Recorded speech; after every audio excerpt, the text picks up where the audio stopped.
If you're enjoying this video, smash that like button, subscribe, and hit the bell. Share it with your friends and let me know in the comments where you're watching from. Every like and subscribe helps the channel grow. My name is Marcus Daniels. I'm 38 years old, and I've been a park ranger here in Denali National Park for the past year. Before that, I was an Army Ranger, served in Korea, and saw things that still haunt me to this day. I came here to escape, to leave behind the memories of war, a broken marriage, and the bottle that nearly ruined me.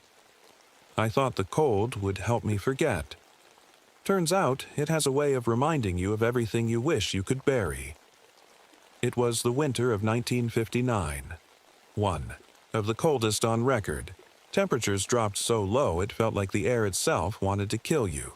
The snow didn't just cover the ground, it swallowed it whole, burying everything in a blanket of white silence. The kind of silence that makes you feel like you're the only living thing left in the world. I was sent out to check on a research station deep in the backcountry. They'd been studying glacial retreat and hadn't radioed in for days. Maybe their equipment froze over, maybe they were too busy with their work. Either way, it was my job to find out. I packed my gear, strapped on my snowshoes, and headed out into the wilderness. The trek was brutal. The wind cut through every layer of clothing like it wasn't even there, and the snow seemed to pull at my legs with every step. By the time I reached the station, my face felt like it had been carved out of ice. The place looked normal enough from a distance, lights off but standing strong against the elements. When I stepped inside, though, something felt wrong immediately. The air was colder than it should have been, even with the heaters running full. Blast. My breath hung in front of me like smoke from a dying fire refusing to disappear. The walls were lined with frost patterns that looked almost deliberate, like someone had carved them there with precision. "Hello?" I called out, my voice echoing through the empty halls. No answer. I started checking rooms one by one. Beds were unmade but empty. Equipment was scattered across desks as if someone had been working just hours ago. There was no sign of struggle, no blood or overturned furniture, but something about it felt abandoned in a way that didn't make sense. In one corner of the lab, I found a journal belonging to one of the researchers, a Dr. Eleanor Reed. The last few entries were frantic, barely legible. She wrote about strange ice formations near the glacier they were studying, formations that seemed to grow overnight without explanation. She mentioned hearing sounds coming from deep within the ice, low whispers that made her skin crawl. I flipped through more pages until one word stopped me cold. Moving. She'd written it over and over again. Something is moving within the glacier. I didn't know what to make of it at first. It sounded like paranoia or exhaustion, but then I found something else. In one of the storage rooms near the back of the station were animal carcasses, foxes and birds mostly, all frozen solid but perfectly preserved. They weren't lying naturally. They were posed as if frozen mid-movement. A fox stood upright on its hind legs, mouth open in a silent scream. A raven perched on a shelf with its wings spread wide as though ready to take flight. He reached out to touch one of them, the fox, and recoiled immediately. Its fur wasn't just cold, it felt sharp, like tiny shards of glass were embedded in its skin. That's when I noticed something else, tiny blue crystals growing out from its eyes. I backed away quickly, my heart pounding harder than it had during any firefight in Korea. Something was wrong here. Something beyond anything I'd ever dealt with before. I decided to check their radio equipment next, hoping I could call for backup or at least report what I'd found. But when I reached for the transmitter, it shattered in my hands like brittle ice. The temperature started dropping even further as night fell outside. I could feel it creeping into my bones despite every layer I wore. It wasn't natural. It wasn't right. And then came the sound, the faintest whisper carried by the wind outside. It wasn't human. The whispering sound outside didn't stop. It wasn't loud, but it was steady, like the wind was carrying a voice that didn't belong to it. I stood there in the middle of the station, frozen in place, trying to convince myself it was just my imagination. But deep down, I knew better. I grabbed my flashlight and decided to check the rest of the building. Maybe someone was still here. Maybe they were hiding. The thought gave me just enough courage to move. The beam of light cut through the darkness as I walked down the narrow hallway, my boots crunching softly on the frost-covered floor. The first thing I found was a trail of icy footprints leading toward one of the back rooms. They weren't mine. They were too small, like they belonged to a woman or a teenager. My stomach tightened as I followed them, my breath fogging up in front of me with every step. The footprints stopped at a door that was slightly ajar. I pushed it open slowly, and that's when I saw him. It was one of the researchers, a man in his 30s, maybe 40s, standing in the middle of the room. At first, I thought he was alive because he was upright, but then I noticed his skin. It was pale blue, almost translucent, and his eyes, they were wide open but completely frozen over, like two marbles made of ice. His mouth was twisted into an expression of pure terror. I stepped closer and waved my hand in front of his face. Nothing. He didn't move an inch. That's when I realized he wasn't standing on his own. His feet were fused to the floor by thick ice that had grown up around them. I stumbled back, my heart racing. What could do something like this? A person couldn't freeze solid like that. Not this fast, not in these conditions. Then I noticed something else. Tiny blue crystals growing out from his eyes, just like on the fox I'd seen earlier. I turned and ran back down the hallway toward the main room where I'd left my pack. My hands were shaking as I fumbled for my radio again, hoping maybe it wasn't completely broken. But as soon as I touched it, frost spread across its surface like wildfire, and it shattered into pieces right in front of me. The whispering outside grew louder. I don't know why, maybe it was instinct, but I grabbed my father's old hunting knife from my belt and held it tight. It wasn't much against whatever was happening here, but it made me feel less helpless. Then I heard a sound behind me, a soft, cracking noise like ice breaking under pressure. I spun around and saw another body near one of the windows. This one was a woman, another researcher, but she wasn't lying down or slumped over like you'd expect from someone who'd frozen to death. She was standing perfectly upright with her arms stretched out in front of her like she'd been trying to push something away. Her face will haunt me forever. Her eyes were wide open too, but they weren't just frozen. They looked hollow, like someone had scooped out her soul and left nothing behind. Her mouth was open in a silent scream, and frost had grown over her teeth and lips in jagged patterns. The window behind her had strange shapes etched into its surface, patterns that looked almost like symbols or writing, but they weren't anything I recognized. I backed away slowly, keeping my knife raised even though I knew it wouldn't do much good against whatever had done this. My breath came out in short bursts now, fogging up so thickly it felt like I could barely see through it.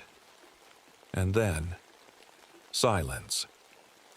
The whispering stopped all at once, leaving only the sound of my own breathing echoing through the empty station. For a moment, I thought maybe it was over, that whatever had caused this had left.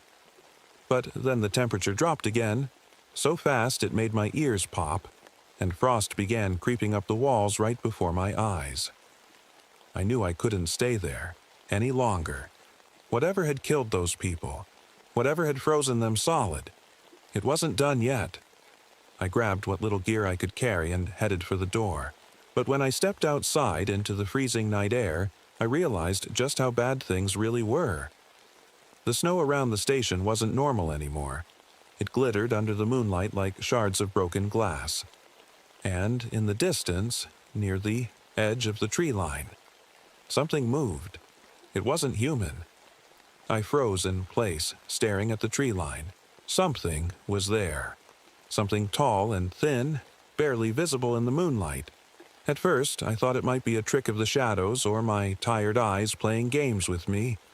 But then it moved again, slow and deliberate, like it was watching me. I gripped my knife tighter, my heart pounding in my chest. The thing didn't come closer. It just stood there, blending into the snow and trees like it was part of the landscape. Its skin, or whatever it had, looked translucent, almost like ice itself. I couldn't see its face, but I could feel its gaze on me, cold and heavy. I backed toward the door of the station, keeping my eyes on it the whole time.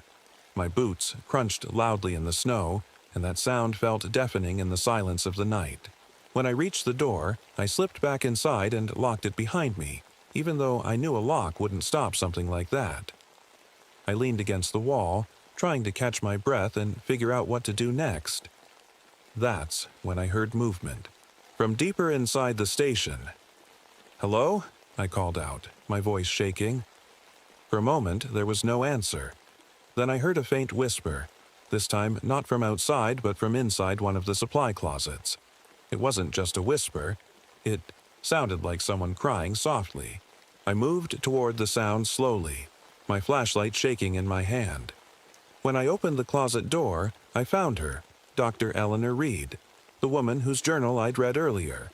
She was curled up in the corner, her face pale and her eyes wide with fear. "Are you okay?" I asked, crouching down beside her. She shook her head quickly and grabbed my arm with trembling hands. "It's out there," she whispered. "It's watching us?" "What is?" I asked, even though I already knew she meant whatever I'd seen outside. She didn't answer right away. Her breathing was shallow and she kept glancing over her shoulder like she expected something to burst through the wall at any moment. "It's not human," she finally said. "It came from the glacier." I helped her to her feet and led her back to the main room where we could talk more safely, or at least as safely as possible given what was happening. She told me everything as we sat, huddled near one of the heaters that still worked. The research team had been drilling ice cores near a glacier that hadn't been touched for thousands of years. They'd found strange formations buried deep beneath the surface, things that looked like frozen bodies but weren't human. Then they started hearing sounds, whispers coming from inside the ice, and seeing movement out of the corners of their eyes. At first, they thought it was just exhaustion or paranoia from being isolated for so long. But then people started disappearing and coming back frozen solid. "We disturbed something," Dr. Reed said quietly. "Something ancient." Her words sent chills down my spine. Not just because of what she said, but because deep down, I believed her. "We need to get out of here," I said firmly. She nodded, but didn't look hopeful. "The emergency vehicle. It's encased in ice," she said. "We tried to reach it before, but it's like the ice is alive." I didn't want to believe her, but after everything I'd seen so far, how could I argue? Still, we couldn't stay here, not with that thing outside, and we couldn't wait for help that wasn't coming. "We'll find another way," I said, trying to sound confident even though fear was eating away at me. That night was one of the longest of my life. We barricaded ourselves in one of the rooms with a heater and waited for morning, or at least for something to change. Every few minutes we heard faint cracking sounds outside or saw frost creeping across the windows in strange patterns that looked almost like faces staring back at us. At one point, Dr. Reed whispered something that made my blood run cold. "It doesn't just kill you. It turns you into one of them." I didn't ask what she meant. I didn't want to know. But her words stayed with me all night as we listened to the whispers growing louder outside. The morning didn't bring relief. The sun barely rose, hidden behind thick clouds that made it feel like night never ended. The cold was worse than ever, sharp and biting, like it was alive and trying to get under our skin. Dr. Reed and I decided we couldn't stay in the station any longer. Whatever was out there wasn't going to let us sit and wait. Before we left, I checked the researcher's notes again, hoping to find something useful. That's when I found a folded piece of paper tucked into the back of the journal. It wasn't written by Dr. Reed. It was signed by the Athabascan guide who had been working with the team before he disappeared.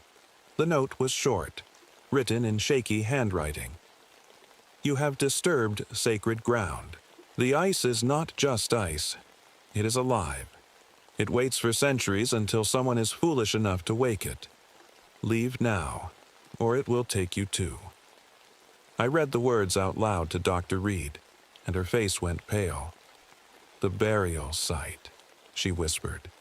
What, burial site? I asked. She hesitated, looking down at her hands like she didn't want to answer.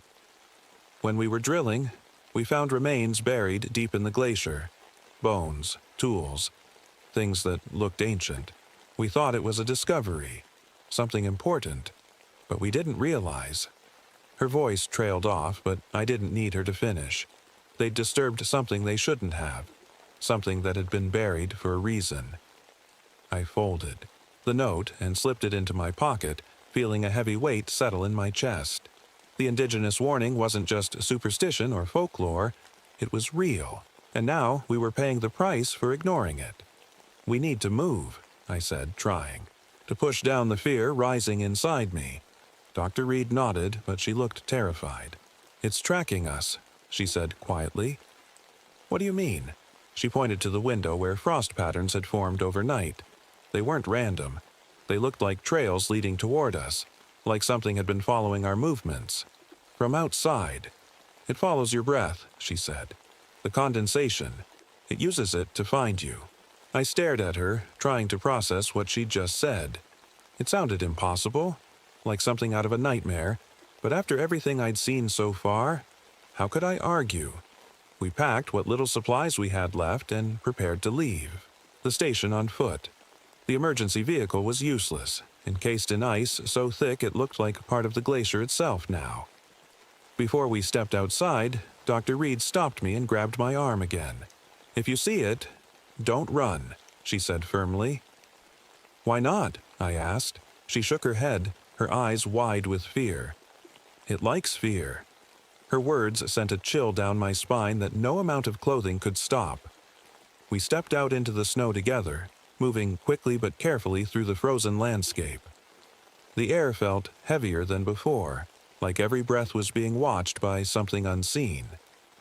As we walked, I noticed strange shapes in the snow, patterns that looked almost like footprints but weren't quite human. They were long and thin, with sharp edges that glinted under the faint light of day. Dr. Reed kept glancing over her shoulder every few seconds, her face pale and tense. I didn't say anything. I didn't need to, but I could feel it too. We weren't alone out here. Then came the whispering again. It started softly at first, carried by the wind like before. But this time it was closer. It wasn't coming from one direction anymore. It surrounded us completely, echoing off the trees and snowbanks like a voice trapped in a frozen prison. I tightened my grip on my father's hunting knife as we kept moving forward, refusing to look back even though every instinct told me to, and then I saw it again. The frost walker stood just ahead of us near a cluster of trees, its translucent skin shimmering faintly in the dim light. It didn't move. It just stood there, watching us with an eerie stillness that made my stomach turn. Dr. Reed froze beside me, her breathing shallow as she whispered under her breath, "Don't run." I nodded slowly and forced myself to keep walking, even though every part of me wanted to turn around and sprint back to the station. The frost walker didn't follow us right away. It just stood there watching as though deciding whether or not we were worth its time.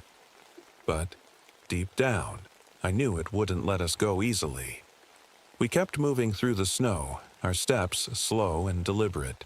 Every crunch of our boots felt louder than it should have, like the sound might give us away.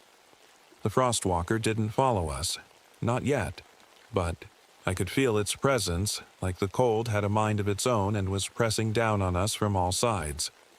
Dr. Reed was shaking, her breath coming out in uneven bursts of fog. I wanted to tell her it would be okay, but I couldn't bring myself to lie. Nothing about this was okay. The whispering followed us as we walked, growing louder and softer in waves like the wind was playing games with us. Sometimes it sounded far away, Other times it felt like it was right next to my ear. I tried to block it out, focusing on the path ahead, but it was impossible to ignore. Then Dr. Reed stopped suddenly. "What is it?" I asked, my voice barely above a whisper. She pointed ahead, her hand trembling. At first, I didn't see anything, just more snow and trees. But then I noticed the shapes. Ice formations were growing out of the ground in unnatural patterns, twisting and curling like frozen vines. They weren't random. They looked deliberate, almost like they were leading somewhere. "It's a trap," she said quietly. I nodded, gripping my knife tighter. Whatever this thing was, whatever it wanted, it wasn't going to let us leave without a fight. We turned and started heading in a different direction, trying to avoid the ice formations. But before we could get far, the whispering stopped all at once. The silence was worse than the sound. I turned to look at Dr. Reed, but before I could say anything, she screamed, a short, sharp cry that cut through the air like a knife. I spun around and saw her standing frozen in place, literally frozen. Ice was spreading across her body so fast I couldn't do anything to stop it. Her face twisted in horror as frost covered her skin, turning her pale blue and translucent like the bodies we'd seen in the station. "Eleanor!" I shouted, reaching for her. But before I could touch her, she was gone, completely encased in ice from head to toe. She stood there like a statue, her arms stretched out as if reaching for help that would never come. And then, she moved. Her head turned slowly, toward me, her frozen eyes locking onto mine. The crystals growing from her face glittered in the faint light as she took one stiff step forward. I stumbled back, my heart racing. This wasn't Eleanor anymore. This was something else entirely. She reached for me with one icy hand, and I swung my knife instinctively. The blade shattered against her skin like glass hitting stone. I turned and ran as fast as I could through the snow, my breath coming out in frantic bursts that felt like fire against my lungs. Behind me, I could hear the sound of cracking ice as Eleanor, or whatever she had become, followed me. The frost. Walker wasn't far behind. I made it back to the station and slammed the door shut behind me, locking it even though I knew it wouldn't hold for long. The cold was already creeping through the walls again, frost forming patterns that looked like faces staring back at me. I ran to the boiler room, the only place where heat still worked, and barricaded myself inside with whatever I could find: chairs, tools, anything that might slow them down. The heat from the boiler gave me a small sense of safety, but it wasn't enough to stop what was happening outside. The frost walker didn't need to break down doors or walls. It could manipulate ice itself to get what it wanted. As I sat there trying to catch my breath, the frost on the walls began shifting again, this time forming images instead of patterns. Faces appeared in the ice, faces I recognized. My war buddies from Korea stared back at me with hollow eyes and frozen expressions. Then came my ex-wife's face. Her smile twisted into something cruel and unnatural. It wasn't real, I knew that, but it felt real enough to make me question everything. The Frostwalker wasn't just hunting me, it was playing with me. I sat in the boiler room, staring at the flickering flames. My hands were shaking, and my thoughts were racing, but I couldn't afford to panic. Not now. The Frostwalker was out there, and Eleanor, what was left of her, was with it. I didn't know how much time I had before they broke through, but I knew I couldn't stay here forever. I tried to focus on the heat from the boiler, letting it remind me that there was still something alive in this frozen nightmare.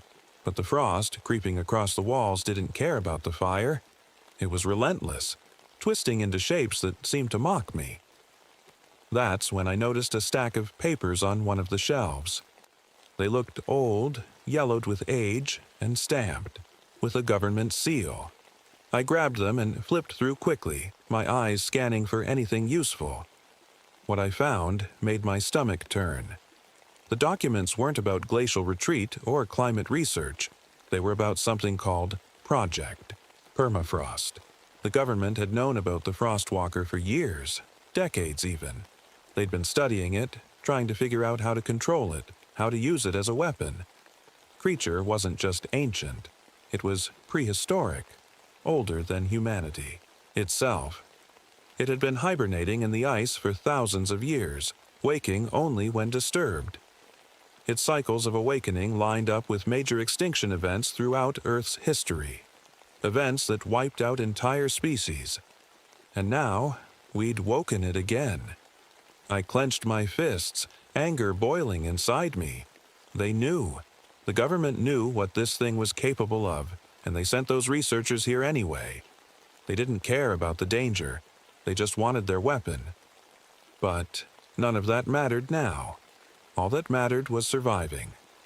I shoved the papers into my pack and started planning my next move. If I stayed here, I'd die. There was no question about that. But if I tried to fight back, maybe I could stop this thing before it killed anyone else. I remembered the fuel storage area near the station, the one place where there might be enough firepower to destroy the Frostwalker. It wasn't much of a plan, but it was all I had. Grabbed my father's hunting knife and some tools from the shelves, then forced myself to step out into the cold again. The air hit me like a wall, stealing my breath and making my skin sting with every step. The snow around me glittered unnaturally, like shards of glass reflecting faint light from somewhere unseen. Every sound felt amplified. The crunch of my boots, the whispering wind, even my own heartbeat pounding in my ears. And then I saw them. Eleanor stood near the edge of the tree line, her frozen body moving in stiff, unnatural jerks. Her eyes locked onto mine as she took one slow step forward, then another. Behind her was the Frostwalker. It moved like smoke trapped in ice, fluid but sharp, its translucent skin shimmering faintly under the dim light. Its frozen organs were visible through its body, pulsing faintly like they were still alive despite being encased in ice. I didn't wait for them to get closer. I turned and ran toward the fuel storage area as fast as I could. My breath came out in frantic bursts that fogged up immediately in front of me, leaving a trail for them to follow.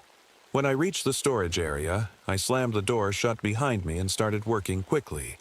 The tanks were full of fuel, enough to create an explosion big enough to destroy anything nearby, but setting it off without killing myself would be tricky. I rigged an improvised trap using some tools and spare parts from my pack, a crude but effective setup that would ignite the fuel when triggered. My hands were shaking so badly it felt like they might drop everything at any moment, but somehow I managed to finish before they arrived. The door creaked open slowly behind me. I turned to face them, gripping my knife tightly even though I knew it wouldn't do much good. Eleanor stepped inside first, her movements stiff and unnatural like a puppet being controlled by invisible strings. The Frostwalker followed her, its presence filling the room with an unbearable cold that made every breath feel like knives cutting into my lungs. "You want me?" I said through clenched teeth. "Come and get me." The Frostwalker tilted its head slightly as though considering my words. Then it lunged forward faster than I thought possible. I barely managed to dodge its icy hand as it swung toward me, but not completely. Its fingers grazed my arm and pain shot through me like fire turning into ice. When I looked down at my arm, part of it was already frozen solid. I didn't have time to think. I triggered the trap and dove for cover as flames erupted around me.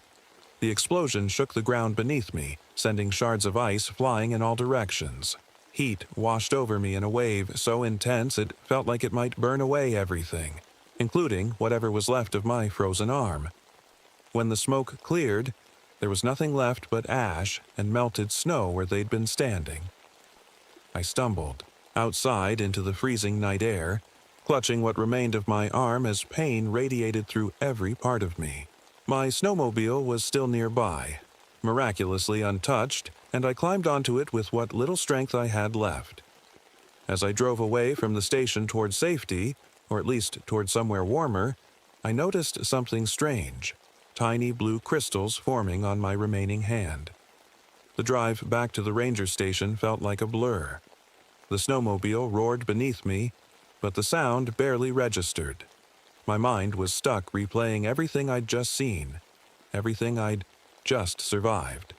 The Frostwalker, Eleanor, the explosion. It all felt unreal, like a nightmare I couldn't wake up from. When I finally reached the main ranger station, I collapsed inside. My frozen arm was gone, shattered completely.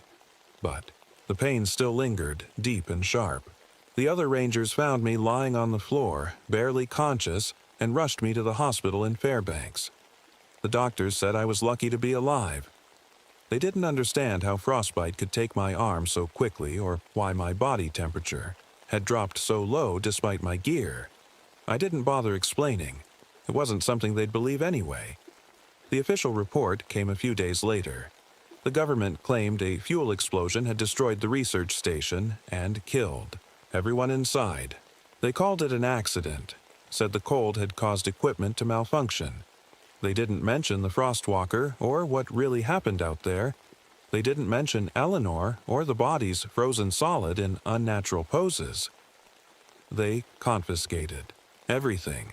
The journal, the documents about Project Permafrost, even my own notes about what I'd seen. They told me to forget it, to move on with my life. But how could I? How do you forget something like that? I was discharged from service soon after. They said it was for psychological instability. But I knew better. They didn't want me talking about what happened in Denali. Not to anyone. For years, I tried to put it behind me. I moved away from Alaska. Tried to start fresh somewhere warmer, somewhere safer. But no matter how far I went, the cold followed me. In my dreams, in my memories, in my nightmares. And then, it started happening again. I saw it on the news. First, record-breaking temperatures in Denali National Park, colder than anything since 1959. Strange reports of missing hikers and unexplained ice formations deep in the backcountry. The whispers were starting again. I returned to Denali last winter. It felt like stepping back into a graveyard, a place where something ancient was still waiting beneath the snow and ice.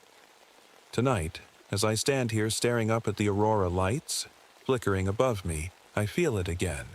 That cold presence pressing down on me like it never truly left.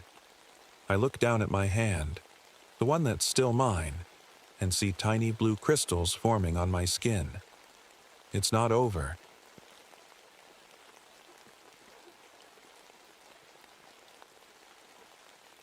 My name is Josephine Morales, but most people just call me Joe. I'm 33 years old, and I'm a park ranger. Not just any park ranger, I'm the first female head ranger in my district. It's a title I'm proud of, but if I'm being honest, it's been tough. Every day feels like I have to prove myself, especially to the men who think I don't belong here. But this isn't their story. It's mine. I took this job in Olympic National Park, Washington, about 6 months ago. It's remote, rainy, and quiet. Exactly what I needed after my divorce. The park is breathtaking in its own way.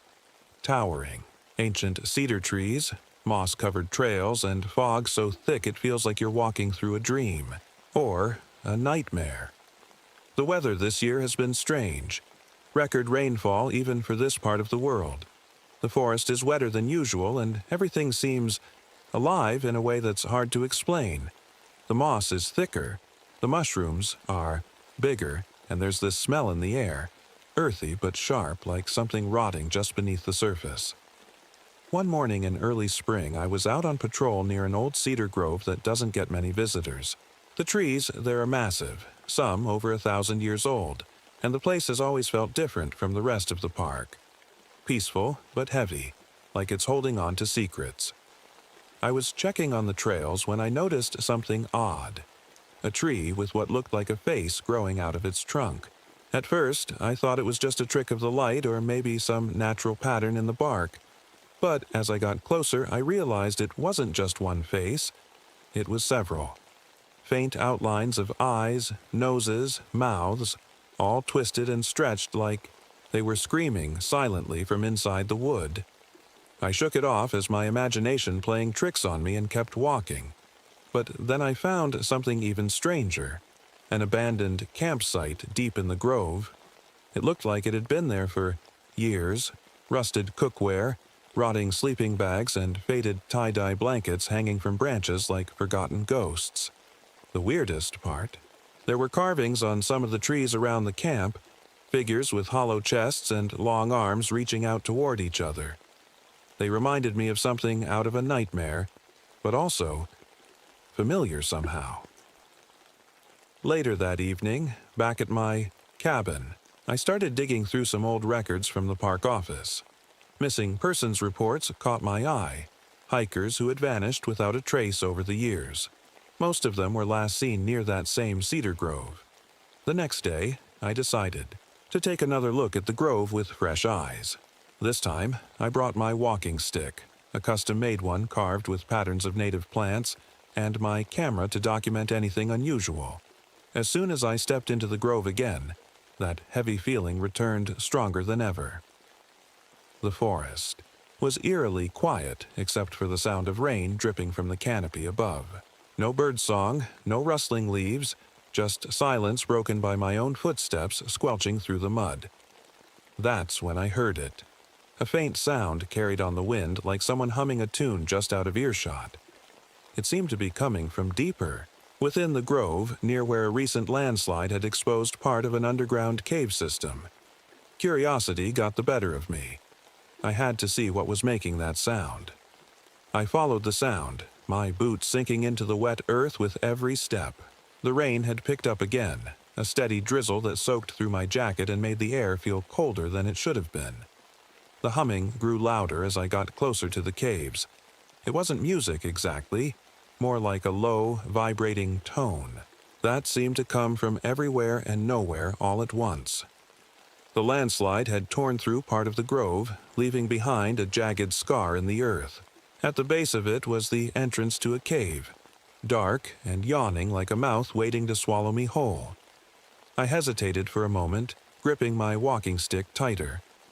I wasn't scared, not exactly, but there was something about that cave that made my skin crawl. Just take a quick look, I muttered to myself. In and out. I turned on my flashlight and stepped inside.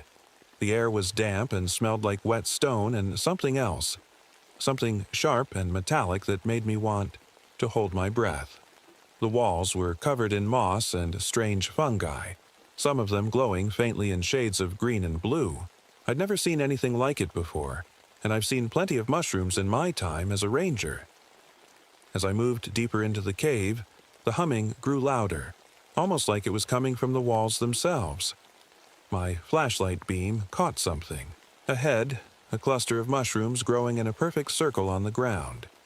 They were huge, with caps as wide as dinner plates and stems that seemed to pulse faintly, like they were alive. I crouched down to get a closer look, careful not to touch anything. That's when I noticed something strange about the ground beneath them. It wasn't rock or dirt.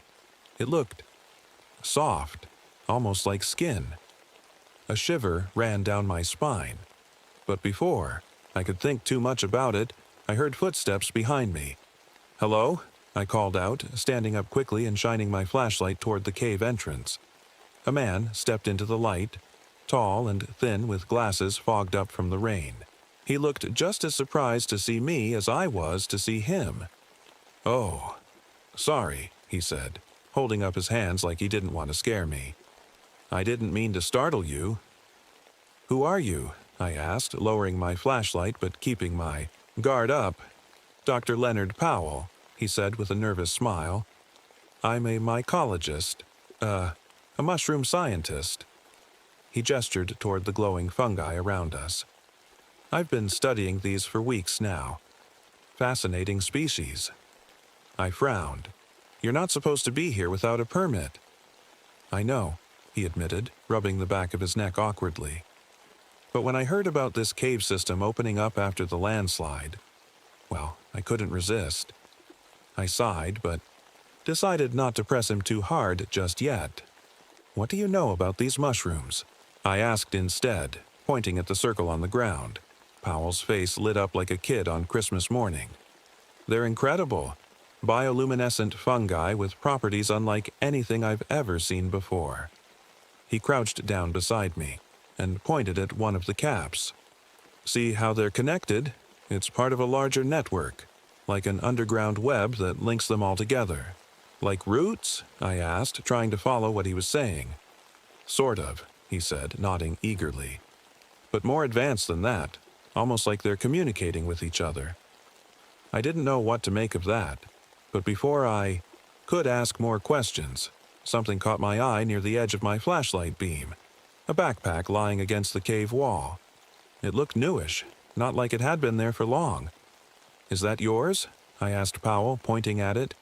He shook, his head slowly, his excitement fading into confusion. No, I don't think so. We walked over to it together, both of us uneasy now. The backpack was damp but intact, filled with camping gear and food wrappers that hadn't even started to rot yet. Definitely recent. But there was no sign of its owner. Then we heard it, a voice calling out from deeper in the cave. It sounded weak and far away, a man's voice yelling for help. Powell looked at me nervously. "Did you hear that?" he whispered. I nodded slowly, my heart pounding in my chest. "Stay here," I told him firmly before stepping toward the sound. The voice echoed through the cave, faint but clear enough to send a chill down my spine. "Help! Someone! Please!" I hesitated for a second, shining my flashlight deeper into the darkness. The beam barely pierced the shadows, and I couldn't see where the voice was coming from. My instincts screamed at me to turn back, but I couldn't just ignore someone who might be in trouble. "Hello?" I called out, my voice bouncing off the walls. "Where are you? Are you hurt?" No answer. Just the sound of dripping water and that low humming vibration in the background. Powell stayed behind, looking pale and uneasy. "Are you sure this is a good idea?" he asked nervously. "No," I admitted, gripping my walking stick tightly. "But if someone's in danger, I have to check it out." I took a few cautious steps forward, every muscle in my body tense. The air felt heavier the deeper I went, like the cave itself was pressing down on me. The glow from the fungi on the walls seemed brighter now, casting strange shadows that danced and flickered as I moved. Then I saw it. A figure standing just ahead, barely visible in the dim light. It was tall and thin, its back turned to me. "Hey!" I called out, relief flooding through me for a moment. "Are you okay? Do you need help?" The figure didn't move or respond. It just stood there, completely still. Something about it felt wrong. My flashlight beam shook slightly as I raised it higher, trying to get a better look. That's when I realized it wasn't a person at all. It was part of the cave wall, covered in fungi and moss that had grown into a shape eerily similar to a human body. I took a step back, my heart pounding harder now. What was this place? Before I could process what I was seeing, Powell's voice broke through my thoughts from behind me. "Joe, look at this." I turned and hurried back toward him, glad for an excuse to leave that strange figure behind. He was crouched near one of the glowing mushroom clusters, holding something in his hands. A small notebook with a worn leather cover. "I found this near the backpack," he said, flipping it open carefully. The pages were damp but still readable, filled with messy handwriting and sketches of mushrooms and trees. "It looks like a journal," Powell continued, scanning the pages quickly. "Whoever wrote this was studying these fungi, too." I leaned over his shoulder to read some of it myself. Most of it was scientific notes that didn't make much sense to me. Descriptions of spore patterns, diagrams of fungal networks, but one entry caught my eye. They're not just plants. They're something more. Something alive in ways we don't understand yet.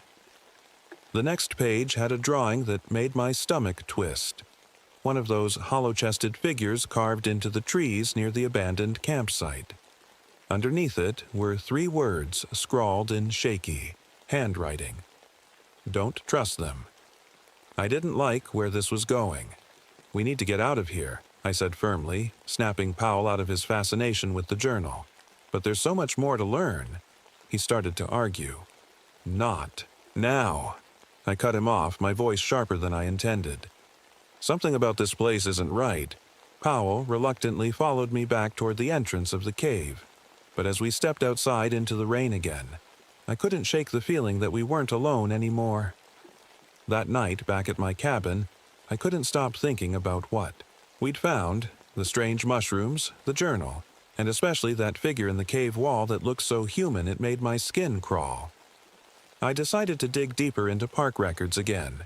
If people had been disappearing near this grove for years, there had to be something about it in old ranger reports or local stories. Sure enough, after hours of searching through dusty files and faded papers, I found what I was looking for. A series of reports from decades ago describing strange sightings in the grove. Figures moving between trees that vanished when approached. Voices calling out from nowhere. Entire logging crews disappearing without a trace. Most of these reports had been redacted or dismissed as unsubstantiated claims. But they all pointed to one thing.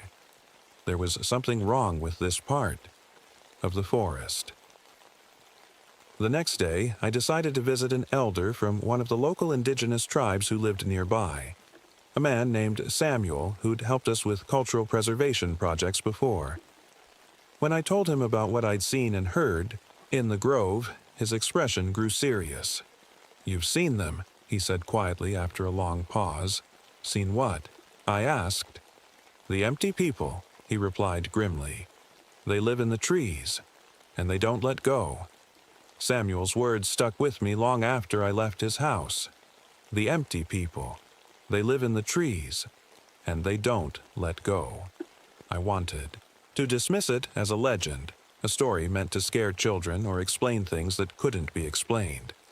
But after what I'd seen in the grove and the cave, I wasn't so sure anymore. The next few days were a blur of rain, paperwork, and restless nights. I couldn't stop thinking about the journal Powell had found or the strange carvings on the trees. Something was happening in that grove, and I was starting to feel like I was in over my head. Powell, on the other hand, seemed more fascinated than ever. He'd set up a makeshift lab in one of the park's storage sheds and spent all his time studying the fungal samples he'd collected from the cave. "You have to see this," he said one morning when I stopped by to check on him. His voice was excited, but his face looked pale and tired, like he hadn't slept in days. He held up a petri dish with a thin layer of fungi growing inside it. "Watch," he said, pointing to a small drop of water he'd just added to the dish.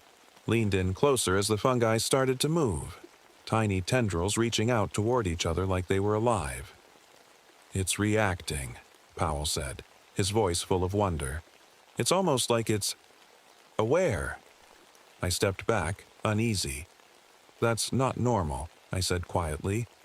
"No," he agreed, staring at the dish like it held all the answers in the world. "It's something new, something incredible." Didn't share his enthusiasm. If anything, it made me more certain that we were dealing with something we didn't understand, and probably shouldn't be messing with. Later that afternoon, we got a call about 2 hikers who hadn't returned, from a trail near the grove. It wasn't unusual for people to lose track of time out here, especially with how dense the forest could get. But given everything that had been happening lately, my gut told me this was different. Powell insisted on coming along for the search, despite my protests. "If it's connected to the fungi, I need to see it for myself," he said stubbornly. We found their campsite just before sunset. A tent half collapsed under the weight of rainwater, backpacks still zipped shut, and food untouched in their cooler. It looked like they'd just walked away and never come back. That's when we saw it, the first body. It was lying face down near the edge of the grove, partially covered in moss and mushrooms that seemed to be growing out of its skin. My stomach turned as I crouched down to get a closer look. The man's chest was hollowed out completely, just an empty cavity where his heart and lungs should have been. The edges of the wound were lined with fungal growths that pulsed faintly, almost like they were breathing. Powell knelt beside me, his face pale but his eyes wide with fascination. "It's using him," he whispered. "Feeding on him." "We need to call this in," I said firmly, standing up and reaching for my radio. But before I could say anything else, we heard a voice calling out from deeper in the grove. A woman's voice this time, crying for help. "Stay here," I told Powell again, but he didn't listen. He followed me as I moved toward the sound, my flashlight cutting through the fog that had started to roll in. We found her, or what was left of her, leaning against one of the massive cedar trees. Her eyes were open but unseeing, her mouth frozen mid-scream. Like the man we'd found earlier, her chest was hollowed out completely. But what made my blood run cold was what happened next. The tree behind her moved. At first, I thought it was just my imagination, or maybe a trick of the light. But then I saw it clearly. Long, thin branches shifting like arms as they pulled her deeper into the trunk. I stumbled back, nearly dropping my flashlight as Powell grabbed my arm. "Did you see that?" he whispered hoarsely. Before I could answer, we heard another voice, this one familiar. "Joe, over here." It was Richard Keller, one of our search party members who'd gone ahead earlier. We ran toward his voice but stopped dead in our tracks when we found him. Or rather, where we found him. His voice was coming from inside one of the trees. "Joe, help me!" His voice sounded desperate and muffled, like he was trapped somewhere deep inside. I shined my flashlight on the tree and saw something that made my stomach twist. Faint outlines of eyes and a mouth pressed against the bark from inside, as if Keller was part of the tree now. Powell turned to me with wide eyes. "They're merging with them," he said breathlessly. "Becoming part of them." I didn't say anything, I couldn't. All I could do was stare at that tree as Keller's voice faded into silence. I couldn't move. My feet felt rooted to the ground, just like Keller was rooted inside that tree. His voice was gone now, but the forest around us seemed alive in a way I'd never noticed before. Every creak of the branches, every rustle of the leaves, it all felt deliberate, like the trees were watching us. Powell grabbed my arm, snapping me out of my daze. "We need to go," he said, his voice shaking. For once, I didn't argue. We turned and ran back toward the edge of the grove, our flashlights bouncing wildly in the dark. The rain had started again, soaking us to the bone and making the ground slick and treacherous. When we finally made it back to the trailhead, I doubled over, trying to catch my breath. Powell was pacing nervously, muttering to himself about what we'd seen. "This isn't just a fungus," he said, his voice rising with panic. "It's a colony, a hive mind. It's intelligent." I didn't want to believe him, but deep down, I knew he was right. Whatever this thing was, it wasn't just growing in the forest. It was the forest. The next morning, I went back to Samuel's house. I needed answers, and he was the only person who seemed to know anything about what was happening. When I told him about Keller and the hikers we'd found, his expression darkened. He sat quietly for a moment, staring into his cup of tea like it held some kind of secret. "They've been here longer than we have," he said finally. "Longer than anyone remembers." "What are they?" I asked, leaning forward. Samuel sighed heavily. "The old stories say they came from the sky, something that fell to earth long ago and took root in the forest. At first, it was just plants and fungi. But then it started taking people." "Why?" I asked, my voice barely above a whisper. Shook his head slowly. "No one knows for sure. Some say it's feeding on them, others say it's trying to become human." I felt a chill run down my spine at his words. "How do we stop it?" I asked. Samuel looked at me with tired eyes. "You don't," he said simply. "You stay away from it and pray it doesn't notice you." But staying away wasn't an option anymore. Not after what had happened to Keller and those hikers. That afternoon, Powell and I went back to the grove with a small team of rangers led by Deputy Chief Ranger Wilson. Wilson wasn't happy about any of this. He thought it was just some kind of fungal infection that had gotten out of hand. but he agreed to help investigate after I showed him the journal Powell had found. The rain had let up by then, but the forest was still shrouded in mist. The air felt heavy and damp as we made our way back toward the cave system. Wilson stopped suddenly as we approached the entrance. He pointed at something on the ground, an exposed root covered in glowing fungi that pulsed faintly like a heartbeat. "What is that?" one of the other rangers asked nervously. "It's part of the colony," Powell said quietly. "It's all connected, above ground and below." We followed the route into the cave system, our flashlights cutting through the darkness as we went deeper and deeper underground. That's when we found them. The bodies. Dozens of them.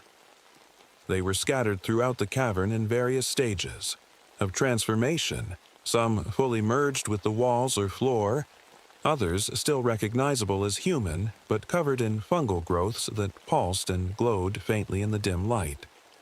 I felt bile rise in my throat as I realized these weren't just random victims. They were people who had gone missing over decades. Hikers, loggers, even park rangers like Keller. "They're preserving them," Powell whispered in awe as he examined one of the bodies more closely, "keeping their consciousness alive somehow. Part of their network." I didn't want to hear any more. I just wanted to get out of there. But then something moved at the far end of the cavern, a shape emerging from one of the massive cedar roots that snaked through the cave. It was Powell.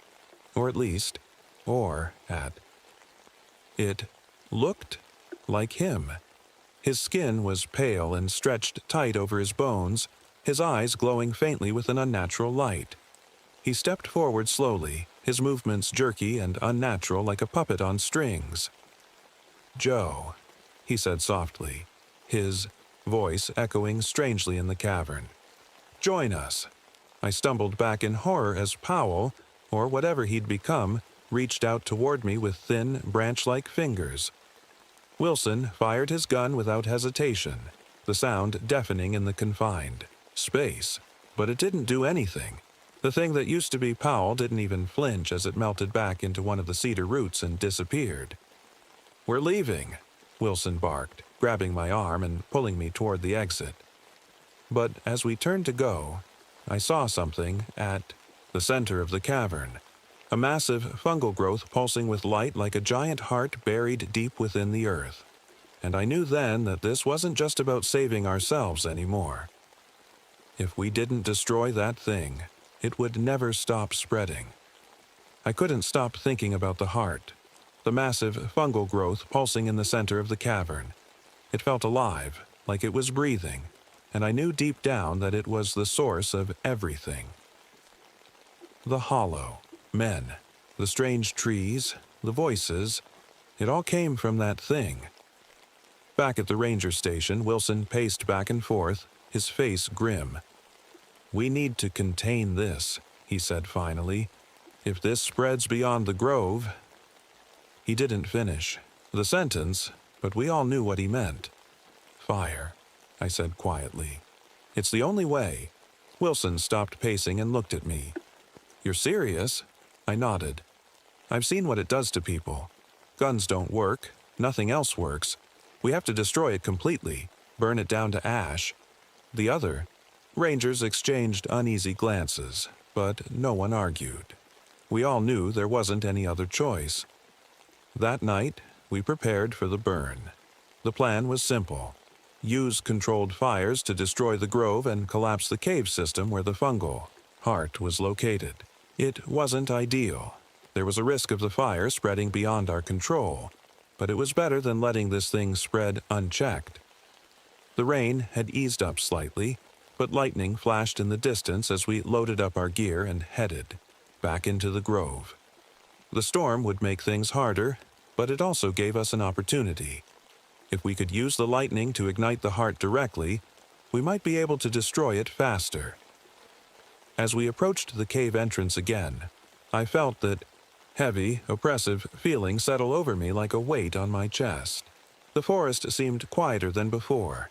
No birds, no wind, just silence broken by the occasional rumble of thunder. We set up our equipment quickly, working in tense silence as Wilson gave orders. The plan was for me and 2 other rangers to go into the cave and plant charges near the heart while Wilson stayed outside to monitor conditions. But before we could start, something moved in the shadows. At first, I thought it was just a trick of the light, or maybe one of us shifting nervously. But then I saw them.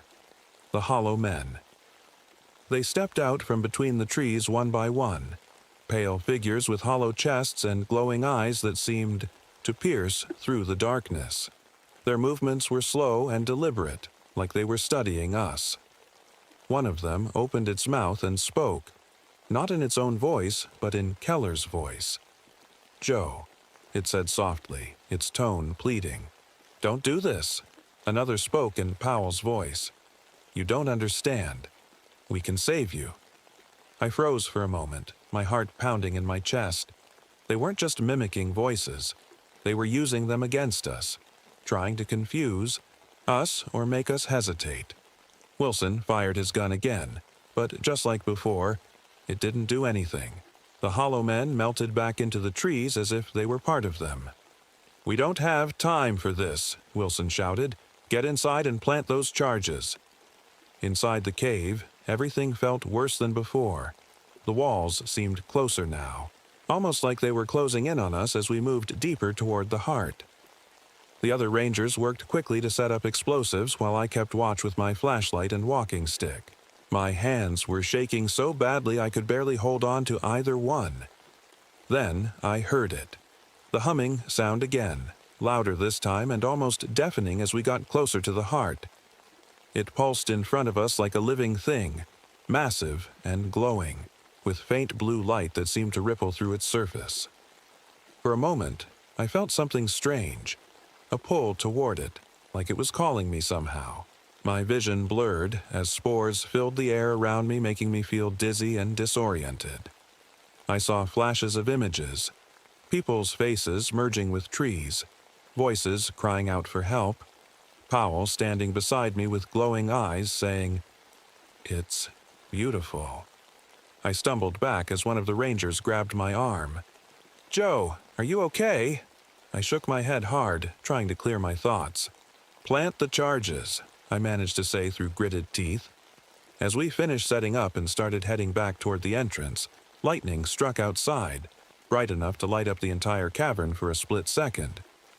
The hollow men appeared. Again, this time surrounding us completely. They didn't attack right away. Instead, they just stood there watching us with hollow chests glowing faintly in rhythm with the fungal heart behind them. One stepped forward and spoke again. Not in Keller's voice or Powell's voice, but in mine. "Joe," it said softly, its tone calm and almost soothing. "You don't have to fight us." I gripped my walking stick tighter as anger replaced fear inside me. "You took them," I said through clenched teeth. "You took all of them."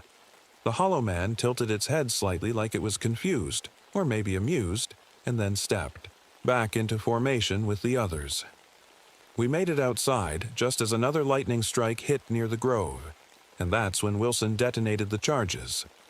The explosion rocked through the ground beneath us as flames erupted from inside the cave system, and for a moment, everything went still except for thunder rumbling overhead. But then came a sound, a low roar that seemed to come from everywhere at once, as if something deep within the earth was screaming in pain. And then, silence. For a moment it felt like we'd done it. The flames roared inside the cave and the ground beneath us trembled as if the forest itself was reacting to what we'd done. The rain started to pour harder, sizzling against the fire and sending up plumes of steam that made it hard to see. But then I heard it. That humming sound again, louder than ever. It wasn't coming from the cave anymore. It was coming from everywhere. The trees around us began to move, their branches twisting and reaching like they were alive. The hollow men stepped out from between the trunks, their hollow chests glowing faintly in the stormy darkness.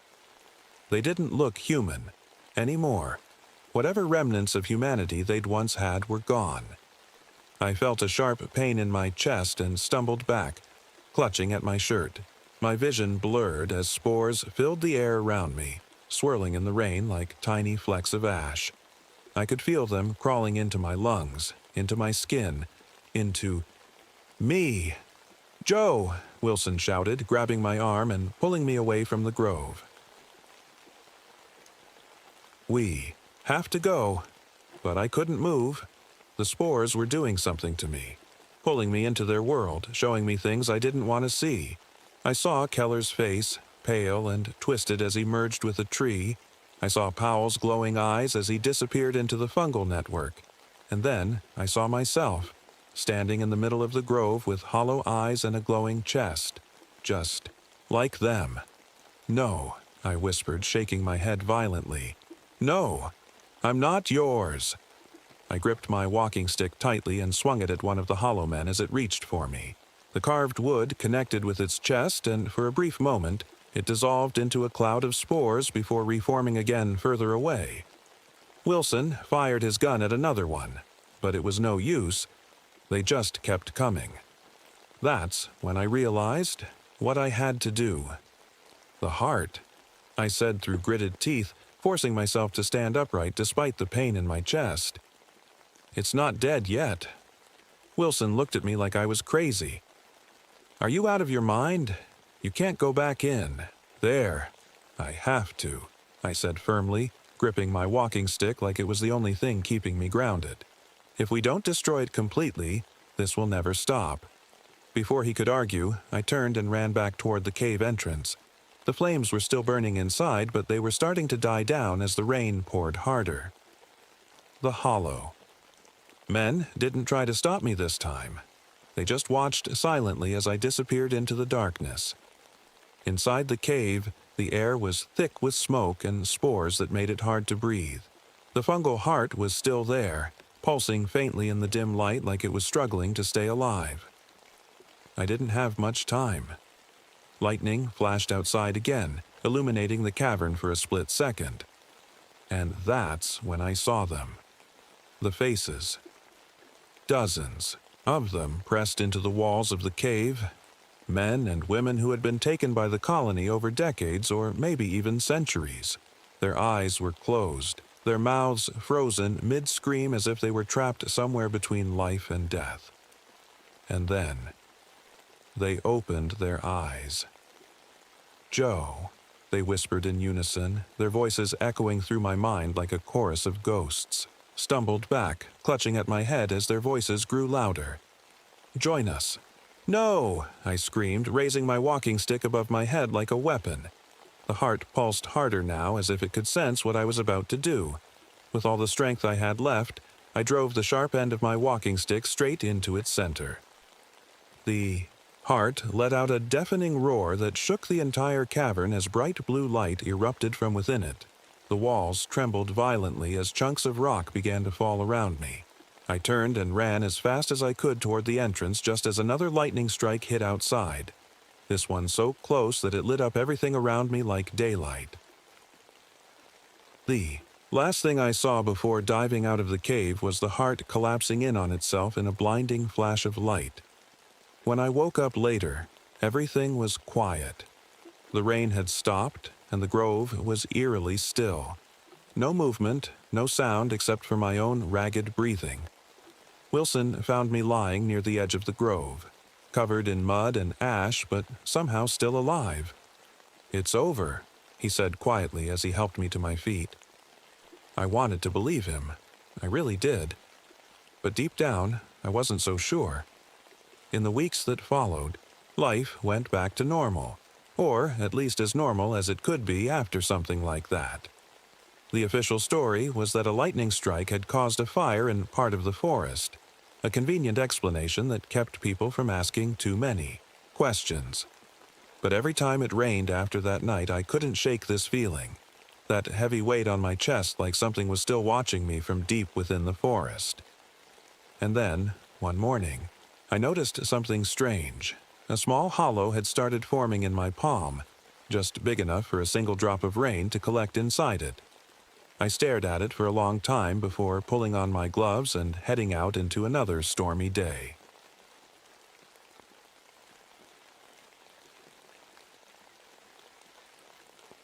My name is Derek Redhawk.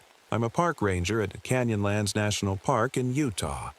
I'm 42 years old, a Vietnam veteran, and a Navajo, Dene, as we call ourselves. After years of being away from my ancestral lands, I finally returned, hoping to find some peace. But peace is a rare thing out here, especially during a summer like this one. The drought has been brutal. The air is dry as bone, and the red dust gets into everything. Your clothes, your lungs, even your thoughts. Static electricity crackles in the air so much that you can feel it on your skin. It's as if the land itself is restless, waiting for something to happen. It all started with a distress signal. The call came in late one afternoon from a restricted section of the park, an area closed off because of old uranium mines left behind from the 1950s. The mines are dangerous, unstable, and full of toxic gas. No one's supposed to be there, but the signal was clear. Someone was in trouble. I grabbed my gear, radio, flashlight, first aid kit, and headed out in my Jeep. The sun was low on the horizon, painting the sandstone cliffs in deep reds and oranges. The beauty of this place never gets old, but that day, it felt off. The wind carried an eerie silence with it, broken only by the occasional rustle of dry brush. The signal led me to a narrow canyon, a place I'd never been before. The walls were steep and close together, and every sound seemed to echo strangely. My radio crackled with static as I tried to call for backup, but no one responded. That wasn't unusual in these canyons. They tend to mess with radio signals. As I walked deeper into the canyon, I found something odd. Abandoned equipment scattered on the ground. An old radio transmitter, some camping gear, and what looked like scientific instruments covered in dust. There was a notebook lying nearby. Its pages were yellowed and brittle, but I could still make out some of the writing. The notes were strange, ramblings about something following us, and voices in the wind. One entry caught my eye. It's always just out of sight. We hear it at night, but never see it. The handwriting grew shakier with each page until it stopped altogether. I felt a chill run down my spine despite the heat. Something wasn't right here. As I moved further into the canyon, I found more signs of trouble. Footprints leading in circles as if someone had been running aimlessly, and claw marks on the sandstone walls that didn't look like they came from any animal I knew. Then there were the animals, or rather, the lack of them. Normally, you'd see lizards darting across rocks or hear birds chirping overhead. But here, nothing. It was dead silent except for the occasional gust of wind. Finally, I reached a clearing where the signal had been strongest. There was no one there, just more abandoned gear and what looked like dried blood on a rock. My instincts screamed at me to leave, but I couldn't shake the feeling that someone, or something, was watching me. I called out into the canyon. "Hello? Is anyone here? Do you need help?" No answer. As I turned to head back to my Jeep, I noticed something strange out of the corner of my eye. A shadow that didn't belong to me moving along the canyon wall. When I spun around to look directly at it, nothing was there. That's when my radio crackled to life with a voice that made my blood run cold. Help. Me. It was faint and distorted, but unmistakably human. "Who is this?" I asked, gripping the radio tightly. The voice repeated itself. "Help. Me." Then it cut off abruptly. I stood there frozen for what felt like an eternity before forcing myself to move. Whatever was going on here wasn't natural, and it wasn't safe. I hurried back to my Jeep as fast as I could without running outright. The sun had dipped below the horizon by then, and shadows stretched long across the desert floor. As I drove back toward the ranger station, one thought kept running through my mind. What did I just stumble into? Little did I know. This was only the beginning. The next morning, I couldn't shake the feeling that something was wrong. I sat in the ranger station, staring at the notebook I'd brought back from the canyon. The words, "something following us," kept running through my head like a broken record. I told myself it was just my imagination, but deep down, I knew better. I decided to visit my uncle, Thomas Redhawk. He's a tribal elder and one of the wisest men I know. If anyone could make sense of this, it was him. His house is a small, weathered place on the edge of the reservation, surrounded by sagebrush and open sky. When I showed him the notebook and told him about what I'd seen and heard in the canyon, he didn't say anything at first. He just sat there, staring at the pages with a serious look on his face. Finally, he spoke. "You shouldn't have gone there, Derek," he said quietly. "That place is cursed." "Cursed?" I asked, trying not to sound skeptical. "What do you mean?" He leaned back in his chair and let out a long sigh. "There are stories, old stories, about skinwalkers in those canyons. They're not just legends, they're real." I frowned. Skinwalkers were something I'd heard about growing up. According to Navajo tradition, they're witches who can take the form of animals or even other people. But they were always just stories to me. Scary tales told around campfires, to keep kids from wandering too far at night. "You think this has something to do with a skinwalker?" I asked. "I know it does," he said firmly. "The signs are all there. The strange noises, the shadows that don't belong, the animals staying away. That's how they work. They trick you, confuse you, and if you're not careful, they'll take more than just your life." His words sent a shiver down my spine. What should I do? "Stay away from that canyon," he said, his voice grave. "And if you see or hear anything strange, anything that feels wrong, you leave immediately. Don't try to fight it." I nodded, but deep down, I wasn't sure if I could follow his advice. As a ranger, it was my job to protect the park and anyone in it. If someone was in danger out there, I couldn't just walk away. Later that day, we got another report. A group of college geology students had gone missing near the restricted zone. They'd been camping in an area not far from where I'd found the abandoned gear. I volunteered to lead the search. As we set out into the desert, something felt off.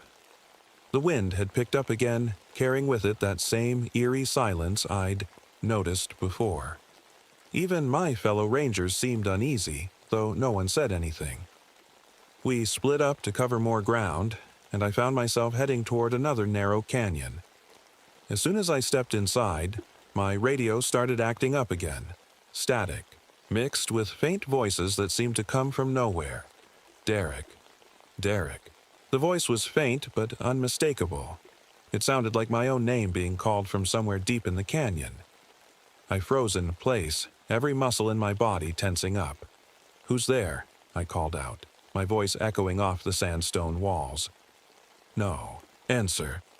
I kept moving forward cautiously, scanning every shadow and crevice with my flashlight. That's when I saw it. A coyote standing perfectly still on a rock ledge above me. Its eyes glowed unnaturally bright in the fading light. At first, I thought it was just another animal trying to survive in this harsh environment. But then, something strange happened. It didn't move. Not an inch. It just stared at me with those glowing eyes as if it were studying me. I took a step back instinctively, and as soon as I did, the coyote disappeared, vanished without a sound. My heart pounded in my chest as I turned around and hurried back toward the others. When I reached them, one of the rangers told me they'd found tracks leading deeper into another canyon, a sign that maybe the students were still alive. But all I could think about was what my uncle had said. Stay away from that canyon. Something was out here with us, something ancient and dangerous, and we were walking right into its territory. And for some reason, it felt like it was waiting for me. By the time we reached the deeper canyon, the sun was starting to set. The shadows stretched long across the sandstone walls, and the air felt heavier, like something was pressing down on us. The other rangers, Didn't say much, but I could tell they were uneasy. So was I. We followed the tracks until we found one of the students, or at least that's what we thought at first. She was sitting on a rock near a dry creek bed, her back turned to us. Her clothes were dusty and torn, and her hair hung limp over her shoulders. "Miss, are you okay?" I called out as I approached her.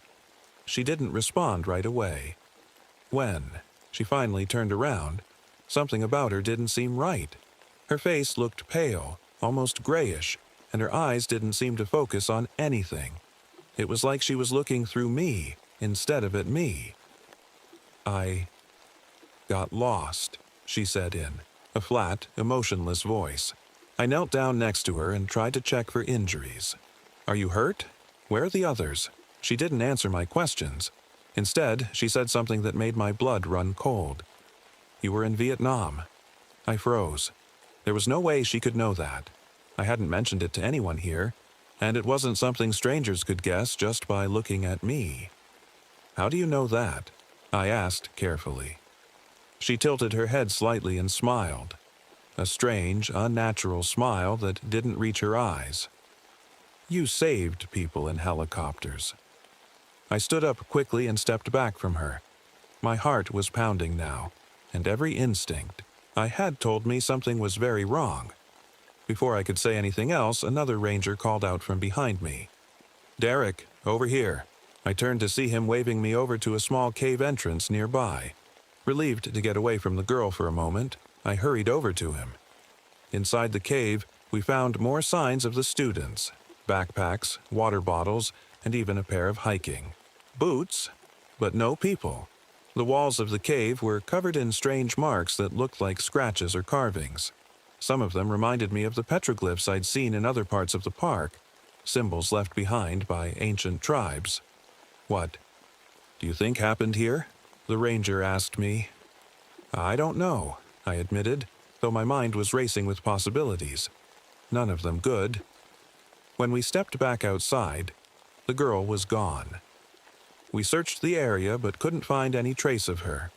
Not even footprints, leading away from where she'd been sitting. It was like she had vanished into thin air. That night, as we made camp near the canyon entrance, things got even stranger. The wind picked up again, carrying with it faint whispers that seemed to come from nowhere.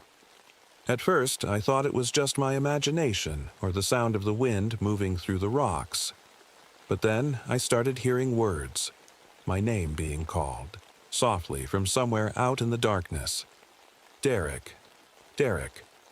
I grabbed my flashlight and scanned the area around our camp, but there was nothing there, just shadows and silence. The other rangers were asleep, or pretending to be. They didn't seem to hear what I was hearing. Then came the animals, the ones that shouldn't have been there. A flock of birds flew overhead in perfect formation, despite the wind being strong, enough to knock them off course. Coyotes howled in unison from different directions as if they were coordinating their cries, and then there were footsteps, soft but unmistakable, circling our camp just outside the range of my flashlight beam. I called out into the darkness, "Who's there? Show yourself." No answer, but as I turned back toward my tent, I saw something that made my stomach drop, a piece of skin lying on the ground near the edge of camp. It looked human, but wrong somehow. It was thin and stretched out like it had been shed rather than cut or torn. I didn't sleep that night. Not really. Every time I closed my eyes, I felt like someone, or something, was watching me. The next morning, when we packed up to continue our search for the students, I couldn't shake the feeling that whatever we were looking for wasn't human anymore. And worse, it seemed like it already knew who I was. The next day, I couldn't shake the feeling that something was wrong. It wasn't just the missing students or the strange things I'd seen. It was the way the land itself felt. The air was heavy, like it was holding its breath, and every sound seemed sharper, louder, more alive. We split up again to cover more ground. I paired up with Linda Walsh, another ranger I trusted. She was tough and experienced, but even she looked uneasy as we headed deeper into the restricted zone. Do you believe in all those old stories? She asked me as we hiked through a maze of slot canyons. Which ones? I replied, though I already knew what she meant. Skinwalkers, she said quietly. I've heard people talk about them before. My grandmother used to tell me they could take your face, make you think they were someone you knew. I didn't answer right away. I don't know, I said finally, but I've seen enough out here to know that not everything can be explained.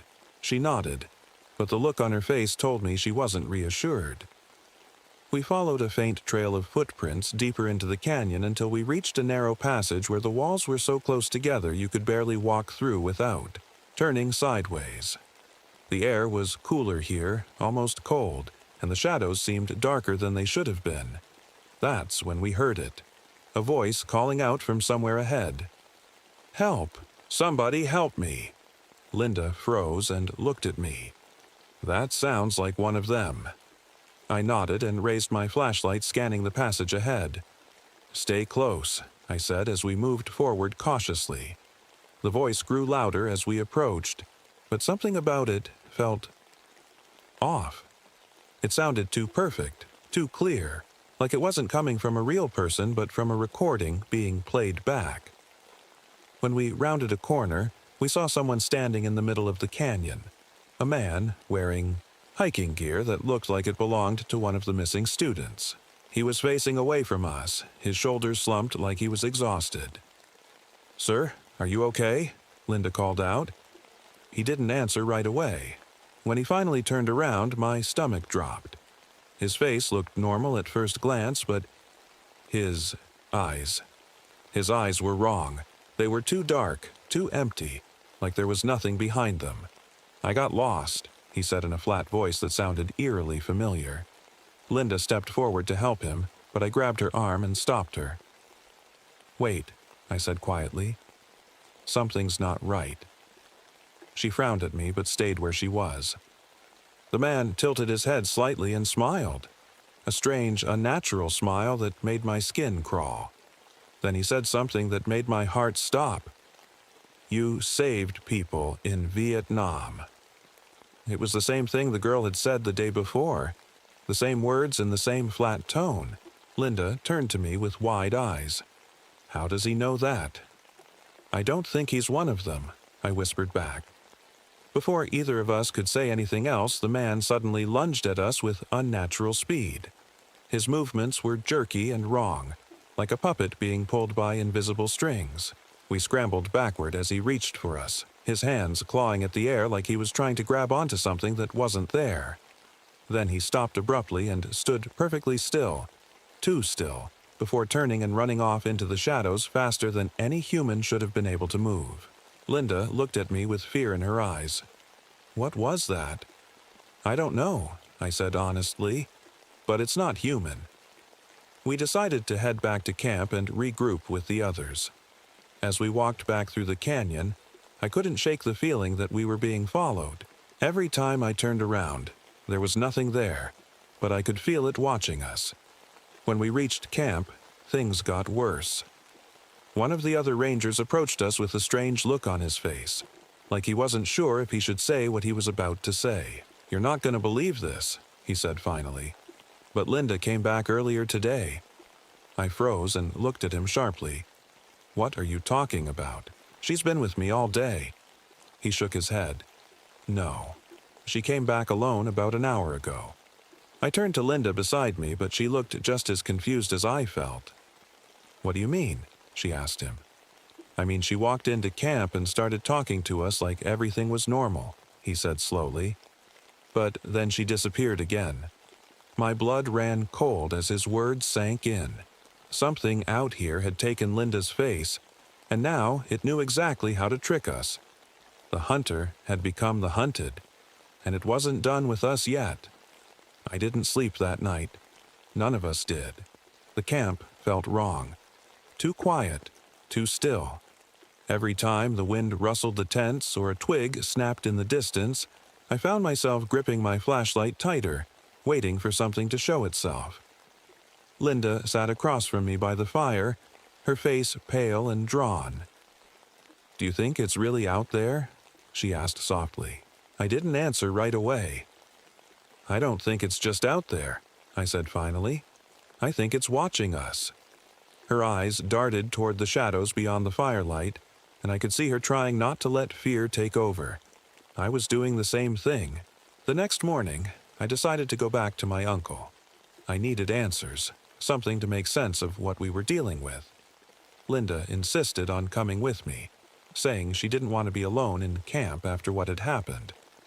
When we reached his house, he was already outside, sitting on his porch like he'd been waiting for us. His face looked grim as he waved us over. You saw it, didn't you? He said before I could even speak. I nodded. It's not just one thing. It's changing, taking people's faces. He nodded slowly, like he'd expected this. That's how it survives, he said. It takes what it needs, your voice, your face, your memories, and leaves behind nothing but a shell. Linda shivered beside me. How do we stop it? My uncle shook his head. You don't stop it, he said firmly. You contain it. He led us inside and pulled out an old book, one filled with drawings and symbols that looked ancient. He flipped through the pages until he found what he was looking for, an illustration of a gaunt figure with a deer skull for a head surrounded by symbols carved into stone. This is what you're dealing with, he said, pointing to the drawing. It's older than anything we know, older than humans themselves. The tribes who lived here before us knew about it and found ways to trap it. How? I asked. Ceremonial seals, he explained. They used symbols and rituals to bind it to certain places, places where it couldn't escape. He paused and looked at me seriously. But those seals were broken when the uranium mines were dug up. My stomach sank as his words hit me.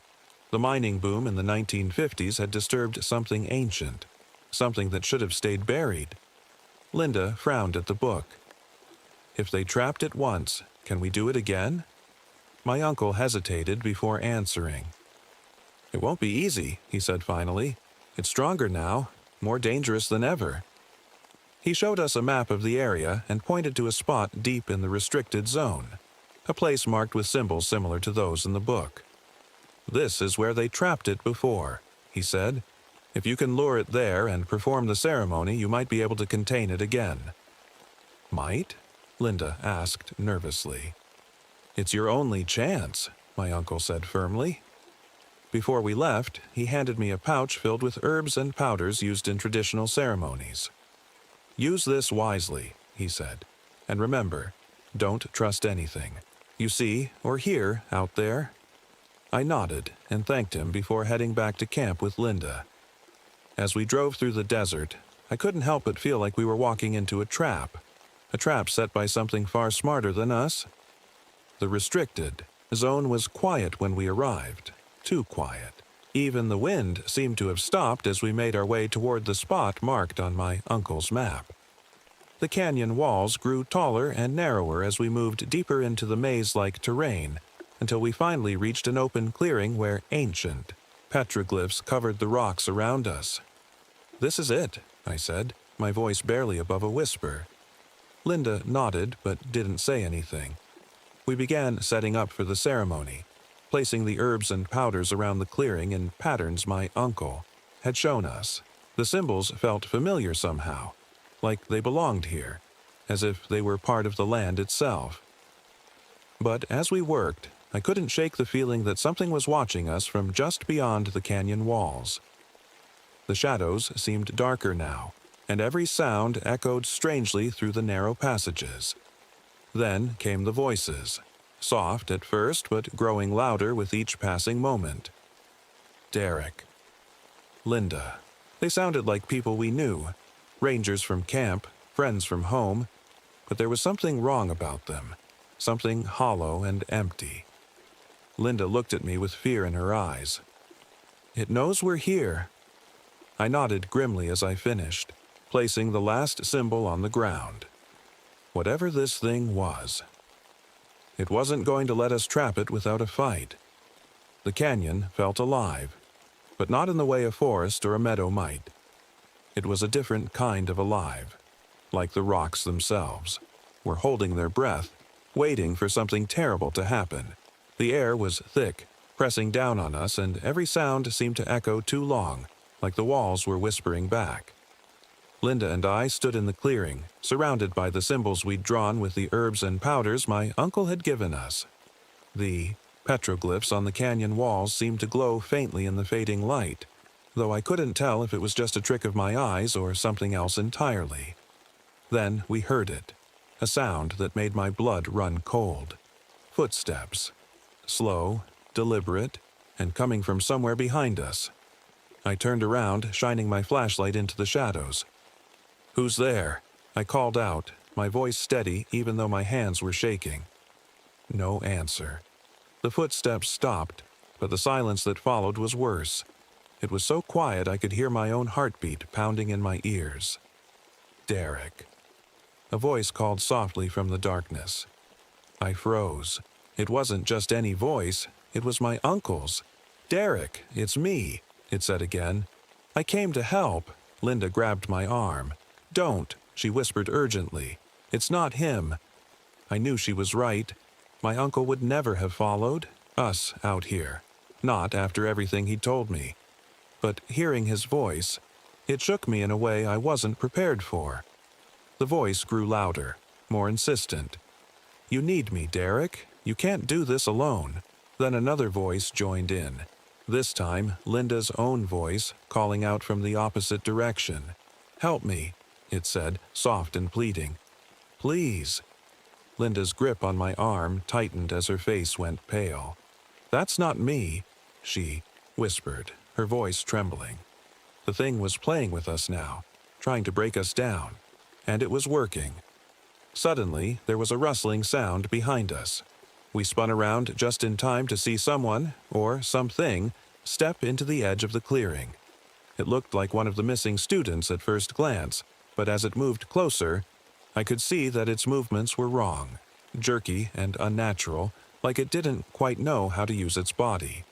Its face was blank and expressionless at first, but then it changed. Its features shifted and twisted until it looked exactly like me. Linda gasped beside me as she stared at what could have been my reflection standing just a few feet away. "Derek," she whispered uncertainly. "It's not me," I said quickly, keeping my eyes locked on the thing in front of us. The creature tilted its head slightly and smiled, a cold, empty smile that sent chills down my spine. Then it spoke in my voice. "You can't stop me." Before I could react, it lunged forward with impossible speed.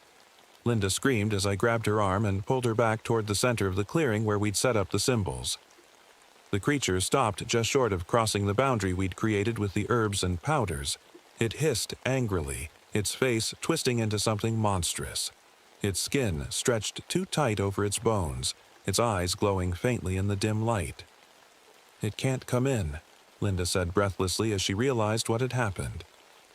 I nodded, though I wasn't sure how long the barrier would hold. The creature paced around us like a predator circling its prey, its form shifting constantly. One moment it looked like me again. The next, it looked like Linda. Then it became someone else entirely. A face I didn't recognize but somehow felt familiar. And then, more of them appeared. One by one, figures emerged from the shadows around us, each one taking on a different shape. Rangers we worked with, hikers we'd seen before, even people I hadn't thought about in years. They all stood at the edge of the clearing, watching us with those same empty eyes and twisted smiles. "What is this?" Linda whispered, her voice barely audible over the pounding of my heart. "It's not just one thing," I said quietly. "It's all of them." I remembered what my uncle had said. "It takes what it needs, your voice, your face, your memories, and leaves behind nothing but a shell." This wasn't just one skinwalker, it was something far worse.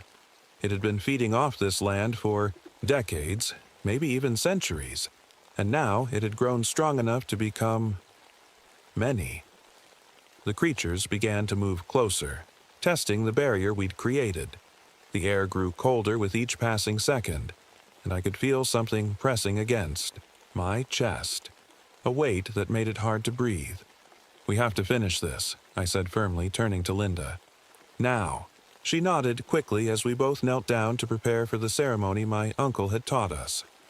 My hands shook as I lit the bundle of sage he'd given me and began chanting the words he'd written down. A prayer older than anything I'd ever known. The creatures hissed and shrieked as smoke filled the clearing, their forms flickering like shadows caught in a storm.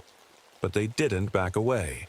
They kept pushing closer, their faces twisting into shapes that didn't belong in this world. And then, one of them stepped through the barrier. It wasn't supposed to be possible, but somehow, it had found a way in. The moment the creature stepped through the barrier, time seemed to slow. Its movements were deliberate, almost mocking, as it crossed into the clearing. The others stayed just outside, watching with those hollow, empty eyes. I couldn't tell if they were waiting or if they were afraid of what might happen next. Linda gasped and stumbled back, her flashlight trembling in her hand. "Derek, what do we do?" I didn't have an answer.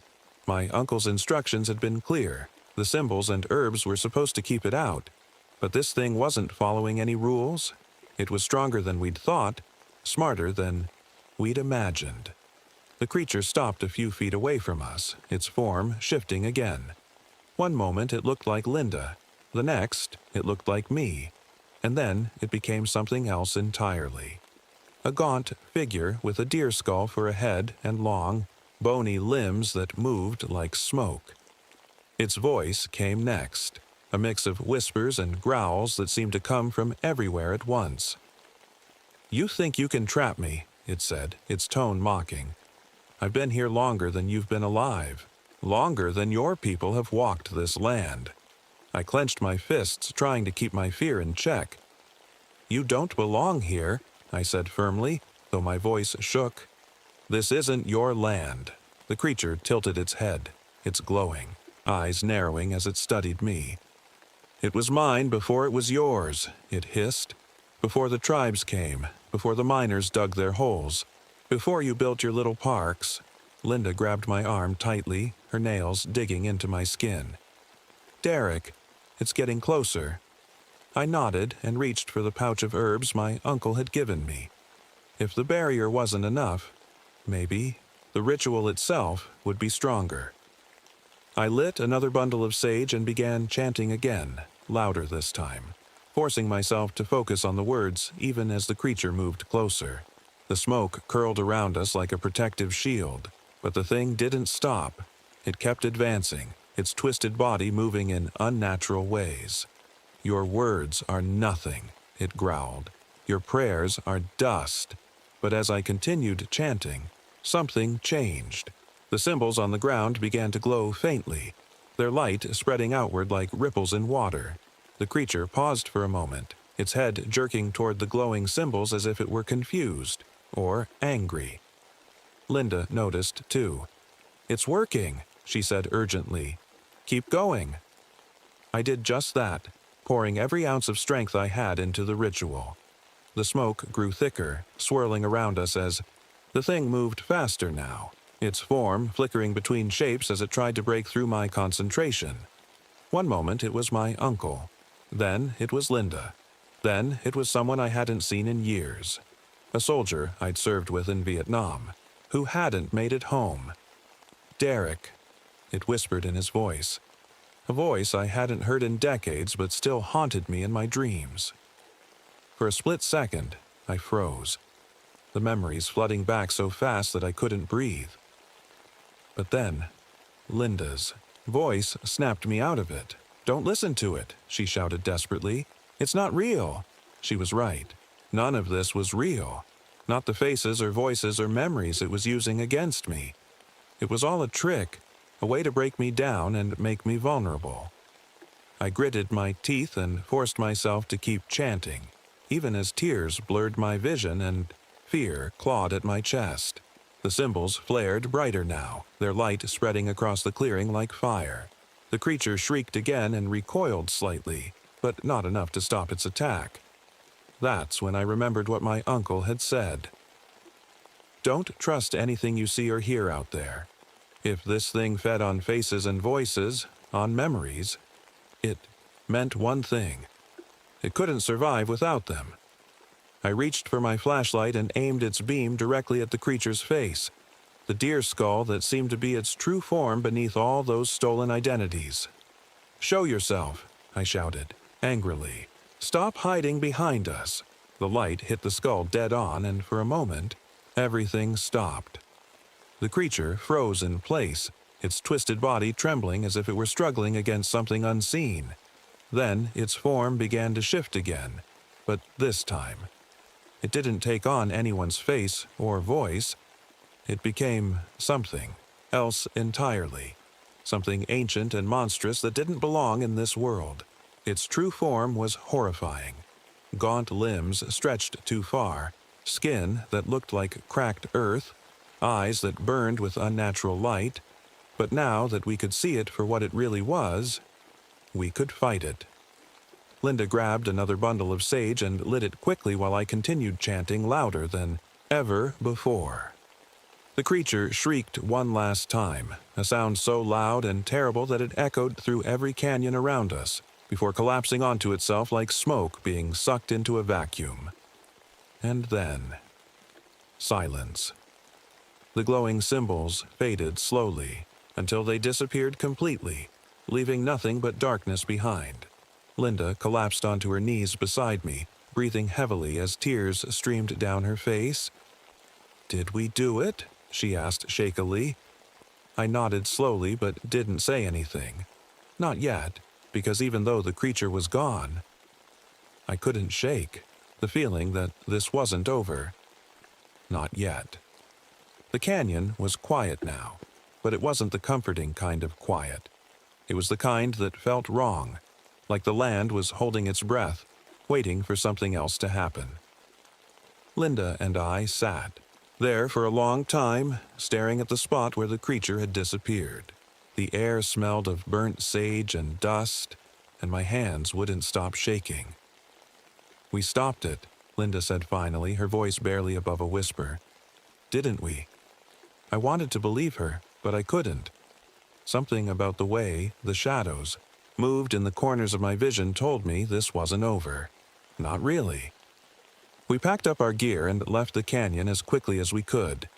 Neither of us spoke much on the way back to camp, but I could tell Linda was just as shaken as I was. She kept glancing over her shoulder like she expected something to be following us.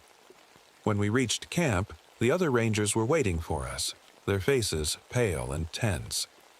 They'd heard the shrieking echo through the canyons and had seen strange lights flickering in the distance, but they didn't ask questions.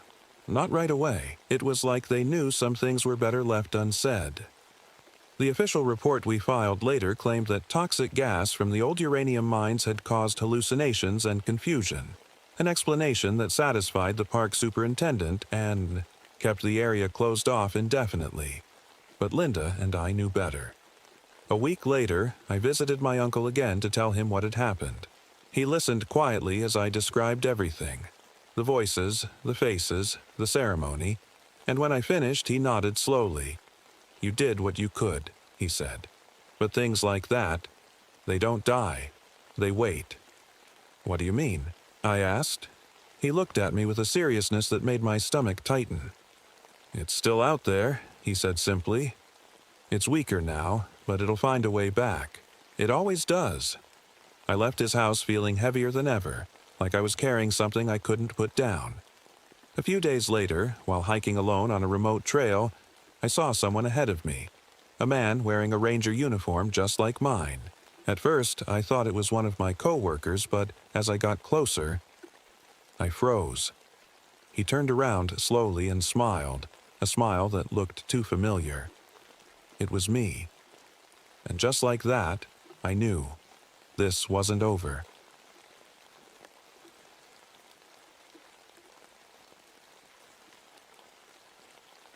My name is Howard Thornton, but everyone calls me Howie. I'm a park ranger in the Great Smoky Mountains National Park, just like my father and grandfather before me. I've spent my entire life among these trees, these trails, and these streams. I know every bend in the river, every call of the birds, and every shadow cast by the towering old-growth forest. It's home. At least, it used to feel that way. It all started in the fall of 1991. The leaves were just beginning to turn, painting the mountains in fiery reds and golds. Normally, this is my favorite time of year. Cool mornings, crisp air, and the smell of wood smoke from nearby campgrounds. But that year, something felt off. A thick fog had settled over the park, heavier and denser than anything I'd seen before. It wasn't unusual for the Smokies to get foggy. It's part of their charm. But this was different. It clung to the ground like a living thing, moving against the wind as if it had a mind of its own. At first, I chalked it up to an odd weather pattern. But then, strange things started happening. A group of hikers was found wandering near Klingman's Dome, completely disoriented. They couldn't remember their names or where they were from. They just stared blankly ahead, like their minds had been wiped clean. We rushed them to the hospital in Gatlinburg, but even the doctors couldn't figure out what was wrong with them. The next day, I was out on patrol with my camera. Photography's been a hobby of mine since my wife passed away 3 years ago. It helps me focus on something other than the ache in my chest. Anyway, I was snapping pictures of the fog rolling through the trees when I noticed something strange in one of the shots. At first glance, it looked like shadows. Long, stretched-out shapes at the edge of the frame. But when I zoomed in, they didn't look like shadows at all.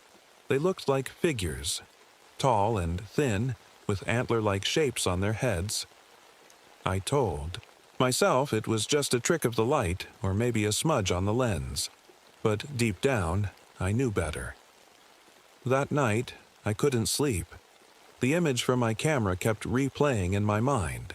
Around midnight, I pulled out an old leather-bound journal that had belonged to my grandfather, a man who had worked these same trails as a ranger back in the 1930s and 40s. He used to tell me stories about the Watchers in the mist. When I was a kid, tall shadows that moved through the fog and watched from just beyond your line of sight. I always thought he was just trying to scare me into staying close to camp when we went hiking. But as I flipped through his journal that night, my blood ran cold. There it was, sketches of those same shadowy figures with antler-like heads. Notes scrawled in his shaky handwriting described how they only appeared during heavy fog and how people who encountered them often lost their memories or disappeared altogether. The next morning at work, things got worse. Another group of hikers had been found wandering aimlessly near Laurel Falls. Same blank stares, same loss of memory. And now there were reports coming in from local hospitals about an uptick in cases of rapid-onset dementia among older residents living near the park. Couldn't shake the feeling that everything was connected. The fog, the hikers, my grandfather's journal, and those shadowy figures in my photographs. I didn't know what I was dealing with yet, but one thing was clear. Something ancient and dangerous had awakened in these mountains, and it wasn't going away anytime soon. My mind was racing after those strange events in the park. I couldn't stop thinking about the fog, the hikers, and the figures in my grandfather's journal. It felt like I was piecing together a puzzle, but the edges were still blurry. I needed answers, and I knew where to start. My father, James Thornton, had been a park ranger too, just like his father before him. But now he was in a nursing home, his mind slipping away bit by bit. He'd been diagnosed with dementia a few years ago, and most days he didn't even recognize me. Still, something told me he might know something about this, something buried deep in his memories. I drove out to see him that afternoon. The nursing home was quiet, except for the occasional sound of a TV playing in one of the rooms. When I walked into my dad's room, he was sitting by the window staring out at the trees swaying in the breeze. His face looked tired, worn down by time and illness. "Hey, Dad," I said softly, sitting down beside him. He didn't respond at first, just kept looking out the window, but then his eyes shifted to me, and for a brief moment, it was like he recognized me. "Howie," he said, his voice shaky but clear. I nodded, surprised. "Yeah, Dad, it's me." He leaned closer, his expression suddenly serious. "They're back," he whispered. I froze. "What do you mean?" "The memory eaters," he said, his voice trembling. "They've always been here, watching, waiting." I felt a chill run down my spine. "Dad, what are you talking about?" He grabbed my arm with surprising strength for someone so frail. "Your grandfather tried to stop them. He mapped their movements, kept track of when they'd appear, but they're too strong, too old." I didn't know what to say. My dad hadn't been this lucid in years, and now he was talking about something that sounded straight out of a horror movie. "Where did Grandpa keep these maps?" I asked. "In the old cabin," he said weakly. "The one near Deep Creek." Nodded slowly. The cabin had been abandoned for decades. My grandfather used it as a base when he worked as a ranger back in the 30s and 40s. I hadn't been there since I was a kid. Before I could ask anything else, my dad's grip loosened, and his eyes glazed over again. He started mumbling to himself about trees and shadows and things I couldn't understand. Later that evening, I went back to the ranger station and started digging through old Park Service files. Most of them were routine stuff, trail closures, wildlife sightings, but then I found something tucked away in a locked drawer labeled Cognitive Displacement Incidents. It wasn't easy getting access to those files.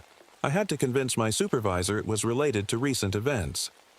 Inside were reports dating back decades. Stories of hikers going missing during heavy fogs or being found wandering aimlessly with no memory of who they were or how they got there.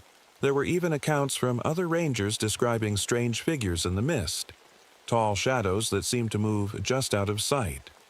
One report stood out. It was from 1973 and described an incident eerily similar to what was happening now. A group of researchers studying weather patterns near Klingman's Dome had disappeared during an unseasonable fog event. Their equipment was found scattered across the site, but there was no sign of them anywhere. The more I read, the more unsettled I became. This wasn't just some freak weather phenomenon. It had been happening for generations. I decided to head out to my grandfather's old cabin the next morning to see if I could find those maps my dad mentioned. Something told me they held the key to understanding what was going on. As I drove home that night through the winding mountain roads, the fog began creeping in again, thick and heavy like it had a life of its own. And for the first time in my life, these mountains didn't feel like home anymore. The next morning, I packed a bag with some supplies, flashlight, camera, notebook, and a thermos of coffee, and headed out to my grandfather's old cabin near Deep Creek. It was tucked away deep, in the woods, far from the main trails. Most people didn't even know it existed anymore. The drive was quiet, except for the hum of my truck's engine and the occasional rustle of leaves as the wind picked up. The fog was still hanging low over the mountains, making everything feel muted and wrong. When I finally reached the cabin, it looked just like I remembered. Small, weathered, and half hidden by overgrown bushes. The door creaked loudly as I pushed it open, and the smell of damp wood and mildew hit me immediately. Inside, everything was covered in a thick layer of dust. Old furniture sat exactly where it had been left decades ago, like time had just stopped here. I started searching through drawers and cabinets, looking for anything that might explain what my dad had told me. After about an hour of digging through old papers and faded photographs, I found a metal box tucked under a loose floorboard near the fireplace. Inside were maps, hand-drawn by my grandfather, and pages of notes written in his neat handwriting. The maps showed the park's trails, streams, and landmarks, but there were also strange markings scattered across them, circles and X's in places I didn't recognize. Next to each marking were dates going back as far as the 1920s. My grandfather had been tracking something that moved through the park at specific times. His notes were even more unsettling. He described fog, events where people went missing or were found in strange states of confusion. He wrote about seeing figures in the mist, shadowy shapes that looked like deer but walked upright on two legs. He called them the Dark Herd. One entry stood out. They come with the fog. They take what makes us who we are, our memories, our thoughts, and leave behind empty shells. They are not of this world. As I read those words, I felt a cold chill crawl up my spine. My grandfather had known about these things for years, and now they were back. I took pictures of everything with my camera before packing up the maps and notes to take back to the station. On my way out of the cabin, I noticed something strange. A faint trail leading into the woods behind the building. It wasn't marked on any map I'd seen before, but curiosity got the better of me. The trail wound through dense trees and thick underbrush until it opened up into a small clearing. In the center was an old stone marker covered in moss and vines. It looked like a grave marker, but there was no name or date on it, just strange carvings that didn't make any sense to me. I snapped a few photos before heading back to my truck. The whole area felt heavy, like the air itself was pressing down on me. Back at the ranger station later that day, I met with Dr. Monica Kaufman, a neurologist who had been called in to help with the hikers who'd been found catatonic in the park. Monica was sharp and no-nonsense, with a calm demeanor that made her easy to talk to. "I've been looking at their brain scans," she said as we sat in her makeshift office at the hospital. "It's like their minds have been wiped clean. No memories, no sense of self. But here's what's strange. All their brainwave patterns are identical." "Identical?" I asked. She nodded. "It's like whatever happened to them wasn't random. It was deliberate." I showed her some of my grandfather's notes and explained what I'd found at the cabin. At first, she seemed skeptical. Who wouldn't be? But when I showed her some of my photographs from the foggy areas of the park, her expression changed. "What are those?" she asked, pointing to one photo where faint shadowy shapes could be seen at the edge of the frame. "I don't know," I admitted, "but they're not normal." Monica leaned back in her chair, looking troubled. "If these things are real, if they're somehow feeding on people's minds, we need to figure out how they're doing it." Over the next few days, we worked together to piece things together. Monica ran blood tests on some of the victims and found traces of an unusual chemical compound, a type of fungal spore that seemed unique to this region of the forest. "That could explain how they're getting into people's systems," she said one night as we pored over her findings in my office. "But why now?" I asked. "Why is this happening again after all these years?" Monica didn't have an answer for that. Neither did I. A few days later, while reviewing some older photographs from around Klingman's Dome using different filters and techniques, Monica suggested. I saw them again, the Dark Herd. This time, they were clearer than before. Tall, shadow-like figures with antlered heads standing just beyond a group of hikers who'd gone missing weeks earlier. It felt like they were watching, waiting. And deep down, I knew this was only the beginning. A week after finding my grandfather's maps, the fog grew worse. It was everywhere now, thick and suffocating, making it hard to see more than a few feet ahead. Calls were coming in from worried hikers and campers who were getting lost or disoriented. Some even claimed they heard strange noises in the woods, low, guttural sounds that didn't belong to any animal they could recognize. That's when we got the call about a missing child. A family camping near Cades Cove had reported their 6-year-old son, Tommy, missing. He'd wandered off into the trees while they were setting up camp, and they hadn't seen him since. My heart sank when I heard the news. A child lost in these woods was bad enough on a normal day, but with the fog, this thick, I didn't want to think about it. I grabbed my gear and joined the search party. There were 5 of us, me, 2 other rangers, and 2 volunteers from the local search and rescue team. We spread out in a line, calling Tommy's name as we moved. Deeper into the forest. The fog seemed to swallow our voices, making everything eerily quiet. About an hour into the search, I started noticing strange things. The air felt colder than it should have for this time of year. And the usual sounds of the forest, birds chirping, leaves rustling, were completely gone. It was like the world had been muted. Then I saw it. At first, it was just a flicker of movement in my peripheral vision, something dark shifting between the trees. I turned my head quickly, but there was nothing there. I told myself it was just my imagination playing tricks on me, until I saw it again. This time, it was clearer. A tall, shadowy figure with what looked like antlers on its head. It moved, silently through the fog, its shape barely visible against the gray mist. My heart started pounding in my chest. "Tommy," I called out, my voice shaking slightly. "Are you out there?" No answer. I kept walking, my flashlight cutting through the fog in thin beams of light. That's when I heard it.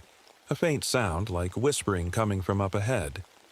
It wasn't words exactly, more like a low murmur that sent chills down my spine. I followed the sound until I reached a small clearing, and that's when I saw them. The dark herd. There were at least 5 of them, tall, shadow-like figures standing upright on 2 legs. Their bodies were thin and elongated, almost human-like but not quite right. Their heads were crowned with what looked like antlers or twisted branches. They moved slowly around a small figure sitting on the ground in the center of the clearing. It was Tommy. He was sitting cross-legged in the dirt, staring blankly ahead like he didn't even see me. Or them. The creatures circled him silently, their movements smooth and deliberate, like predators closing in on their prey. I froze for a moment, unsure of what to do. My instincts told me to run, to get as far away from this nightmare as possible, but I couldn't leave Tommy there. Taking a deep breath to steady myself, I raised my flashlight and aimed it at one of the creatures. The beam passed right through it. It didn't react at all, didn't even seem to notice me standing there. But as I stepped closer to Tommy, one of them turned its head toward me.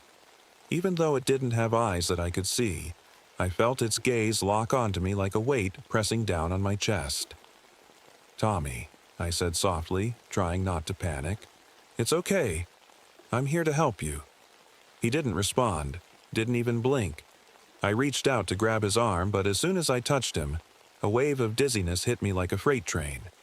My vision blurred, and for a split second, it felt like my own memories were slipping away, like someone was reaching into my mind and pulling pieces out. I stumbled back, gasping for air as the creatures closed in around us. Desperate, I snapped a photo with my camera. It was all I could think to do, and then grabbed Tommy again with all my strength and pulled him away from them. The second my hand left his arm earlier must have broken whatever hold they had on me, because this time nothing happened. But Tommy remained limp and unresponsive, as if he wasn't even aware of what was going on. The creatures didn't follow us as we stumbled back toward where we'd started searching earlier. Instead, fading back into mist-like shadows, disappearing, entirely leaving behind only silence once again. When we finally made it back safely, Tommy physically seemed unharmed, but mentally, he remained catatonic, staring blankly ahead no matter how much his parents cried, begged, pleaded for him. Wake up, respond to anything. And deep down, something told me this wasn't over yet, not by long shot. After the rescue, Tommy's blank stare haunted me. He was physically fine, but it was like his soul had been scooped out, leaving behind an empty shell. His parents cried and begged him to talk, but he didn't even blink. I couldn't help but feel responsible. I had seen those creatures, the dark herd, and I knew they had done something to him. But what? And why? Back at the ranger station, Monica and I sat in her makeshift lab, surrounded by her equipment and stacks of files. She was studying the blood samples taken from Tommy and the other victims who had been found catatonic in the park. "I found something," she said, breaking the silence. "There's a chemical compound in their bloodstreams that I've never seen before." "What kind of compound?" I asked. "It's fungal," she replied, holding up a slide under her microscope. "Spores, to be exact. But these spores are unique. They don't match anything in the databases." Fungal spores? I repeated, frowning. You think they're coming from the forest? Monica nodded. It makes sense. The old-growth forest here is ancient. Some of these trees have been around for hundreds of years. There could be fungi growing there that we've never encountered before. I thought about the fog, the way it clung to everything, thick and unnatural, and how it always seemed to appear before someone went missing or turned up catatonic. Do you think the fog is carrying the spores? I asked. It's possible, she said. But there's more to this than just spores. Something is triggering these events. Something bigger. That night, I pored over my grandfather's maps and notes again, trying to make sense of the markings he had made across the park.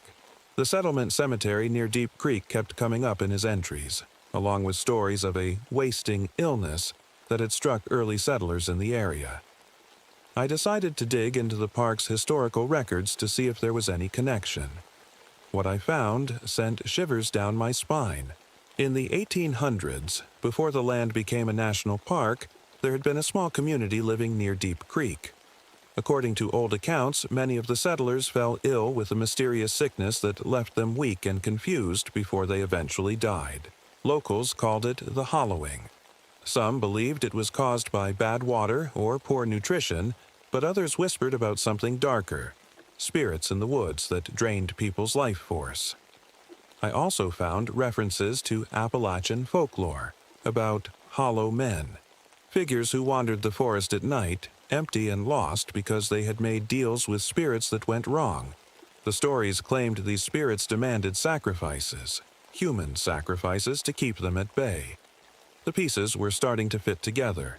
The fog, the fungal spores, the disappearances, and now these old tales of hollow men and sacrifices. It all seemed to center around that cemetery near Deep Creek. The next day, Monica and I decided to visit the cemetery ourselves. It wasn't an official park site, just a forgotten patch of land overgrown with weeds and surrounded by towering trees. Most people didn't even know it existed. As we walked through the forest toward the cemetery, Monica stopped suddenly and pointed at a tree trunk covered in strange markings, patterns etched into the bark that looked almost like symbols. "What do you think these are?" she asked. I shook my head. I've never seen anything like them before. We took pictures of the symbols and kept moving until we reached the cemetery. It was just as eerie as I'd imagined. Rows of crumbling headstones leaning at odd angles, some so weathered you couldn't read the names anymore. At the center of the cemetery was a larger stone marker with carvings similar to those we'd seen on the tree trunk. Monica ran her fingers over them thoughtfully.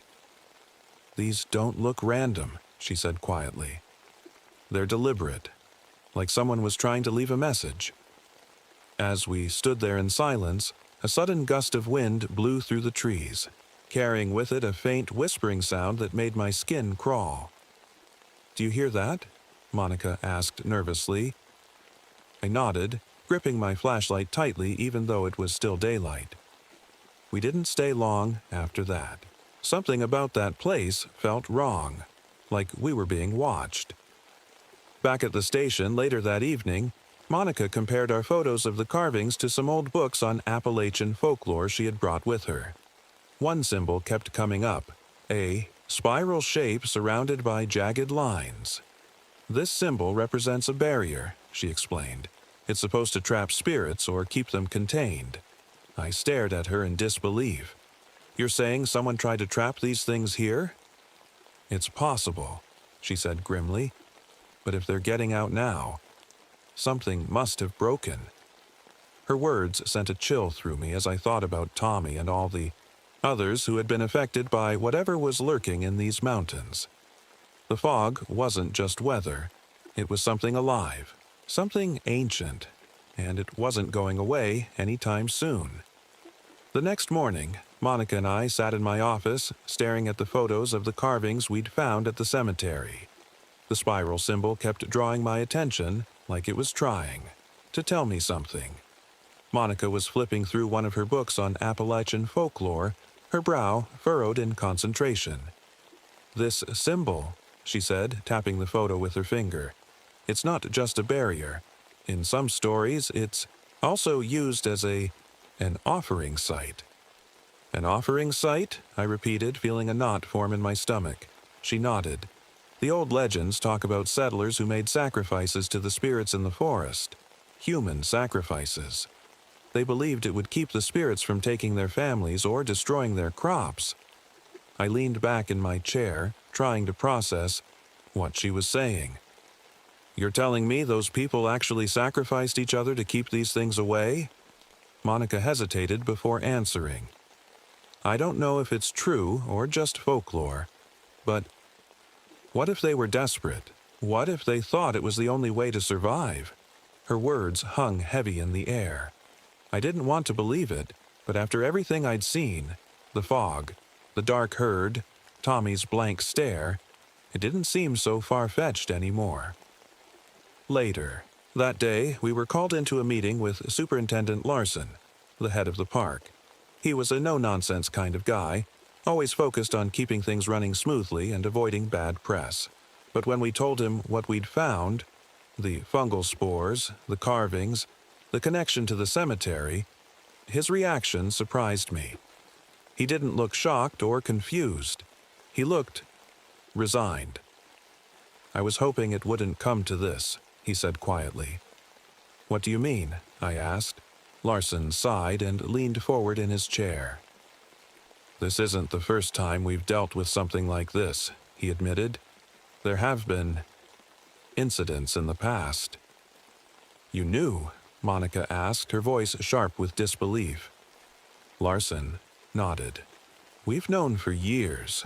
The fog, the disappearances, it's all part of a pattern that goes back decades, maybe even longer. Then why hasn't anyone done anything about it? I demanded. We have, Larson said firmly.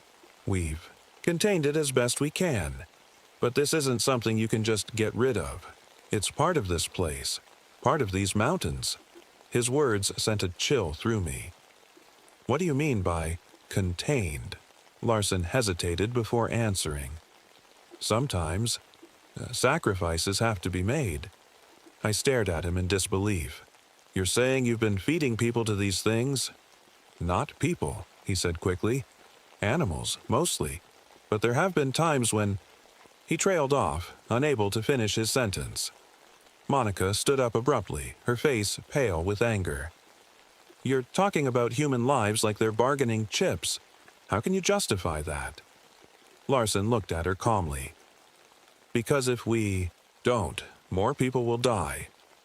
That evening, Monica and I sat outside the station, trying to make sense of everything we'd learned. The fog had started rolling in again, thick and heavy like always. We can't let this keep happening, Monica said firmly. There has to be another way. I nodded, but didn't say anything. My mind was racing with thoughts of my grandfather's, maps and notes. The patterns he'd tracked and the warnings he'd written down so many years ago. As we sat there in silence, Larson appeared out of nowhere, his face grim. I need your help, he said simply. With what? I asked warily. There's been another incident, he said. A group of hikers went missing near Deep Creek this afternoon. My heart sank. Deep Creek again. That cursed place where everything seemed to lead back to. We'll help, I said reluctantly, standing up and grabbing my gear. When we arrived at Deep Creek, the fog was so thick you could barely see your own hand in front of your face.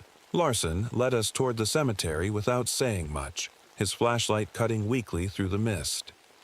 As we approached the clearing where the cemetery lay hidden among the trees, Monica suddenly stopped and grabbed my arm. Where are the other rangers? She whispered. I looked around and realized she was right. There was no one else there except for us and Larson. Before I could say anything, Larson turned to face us with a strange look in his eyes. Calm, but cold. I'm sorry, he said quietly. What are you talking about? I asked, my voice rising with panic. It has to be done, he said simply. The fog is spreading too fast this time. If we don't act now... He didn't finish his sentence because Monica suddenly bolted toward the trees. But Larson was faster than he looked for a man his age. He grabbed her arm and dragged her back toward the cemetery as she screamed and fought against him. "Let her go," I shouted, rushing toward them. But before I could reach them, something moved in the fog behind Larson. It was one of them, the dark herd. It stepped out of the mist silently, its tall, shadowy form towering over us all like some kind of ancient predator. And then another appeared, and another, until they were all around us. Larson let go of Monica and stepped back slowly toward me as if realizing too late that his plan had gone horribly wrong. "They're here," he whispered hoarsely, and, for once, he sounded genuinely afraid. The fog was alive. It swirled and pulsed around us, thick and suffocating, as if it had a purpose. The dark herd emerged one by one from the mist, their tall, shadowy forms moving with an unnatural grace, their antlered heads tilted slightly as if they were studying us. There were at least a dozen of them now, encircling the cemetery. Larson froze beside me, his face pale and his breathing shallow. Monica stood a few feet away, clutching her flashlight like it was the only thing keeping her grounded. None of us spoke. None of us moved. I don't know what I expected the dark herd to do. Charge at us, maybe, or vanish back into the fog, but they just stood there, silent and still. It was almost worse than if they'd attacked. "What do we do?" Monica whispered, her voice trembling. I didn't have an answer. My mind was racing, trying to remember everything I'd read in my grandfather's notes. The spiral symbol, the carvings, the sacrifices. There had to be something we could do to stop this. Larson suddenly stepped forward, raising his hands, as if in surrender. "Take me," he said loudly, his voice echoing in the stillness. "If that's what you want, take me." "Larson, no," I shouted, but he ignored me. One of the creatures tilted its head toward him, and for a moment I thought it might actually accept his offer. But then it turned away and looked directly at me instead. I felt a cold wave of fear wash over me as its gaze locked onto mine. I couldn't see its eyes, if it even had any, but I could feel its attention like a weight pressing down on my chest. "They don't want him," Monica said softly from behind me. "They want you." Her words hit me like a punch to the gut. She was right. The dark herd wasn't interested in Larson or Monica. They were focused on me. Maybe it was because of my connection to my grandfather, or because I'd been digging into their history. Either way, I knew there was no running from this. "Fine," I said through gritted teeth, stepping forward. "You want me? Then take me." "Howie, no!" Monica cried out, grabbing my arm. "It's the only way," I told her quietly. "If I don't do this, they'll keep coming after everyone else." She shook her head fiercely, tears streaming down her face. "There has to be another way." But deep down, I knew there wasn't. I stepped closer to the center of the clearing where the largest of the dark herds stood waiting. As I approached, I felt a strange sensation wash over me, like my thoughts were being pulled apart piece by piece. Memories of my childhood flashed before my eyes. Hiking with my dad in these very woods, sitting by the campfire with my grandfather as he told stories about the mountains, holding my wife's hand in the hospital as she took her last breath. The memories felt fragile now, like they could crumble into dust at any moment. I reached into my bag and pulled out my camera, the same one I'd used to capture those eerie photos of the fog weeks ago. If these things fed on memories and consciousness, maybe there was a way to fight back using what they feared most: being seen. I raised the camera and snapped a photo of the creature closest to me. The flash lit up the fog for a brief second, and for that moment I saw it clearly. Its twisted form frozen in time like an image burned into my mind. The creature recoiled slightly at the flash but didn't retreat entirely. Encouraged by its reaction, I took another photo, and another, each time forcing them to reveal themselves more fully. The other creatures began shifting uneasily in response to the light from the camera flashes. They didn't like being exposed. It was as if their power came from staying hidden in the shadows. Monica caught on quickly and grabbed her phone's flashlight, shining it directly at one of them. The creature flinched and stepped back into the fog. "It's working!" she shouted over her shoulder. Larson joined in too, using his flashlight to drive back another one of the creatures that had been inching closer to him. As we fought back, with light and cameras, I noticed something strange happening near the large stone marker in the center of the cemetery. The spiral carvings began glowing faintly, pulsing in time with each flash of light we used against the creatures. The realization hit me like lightning.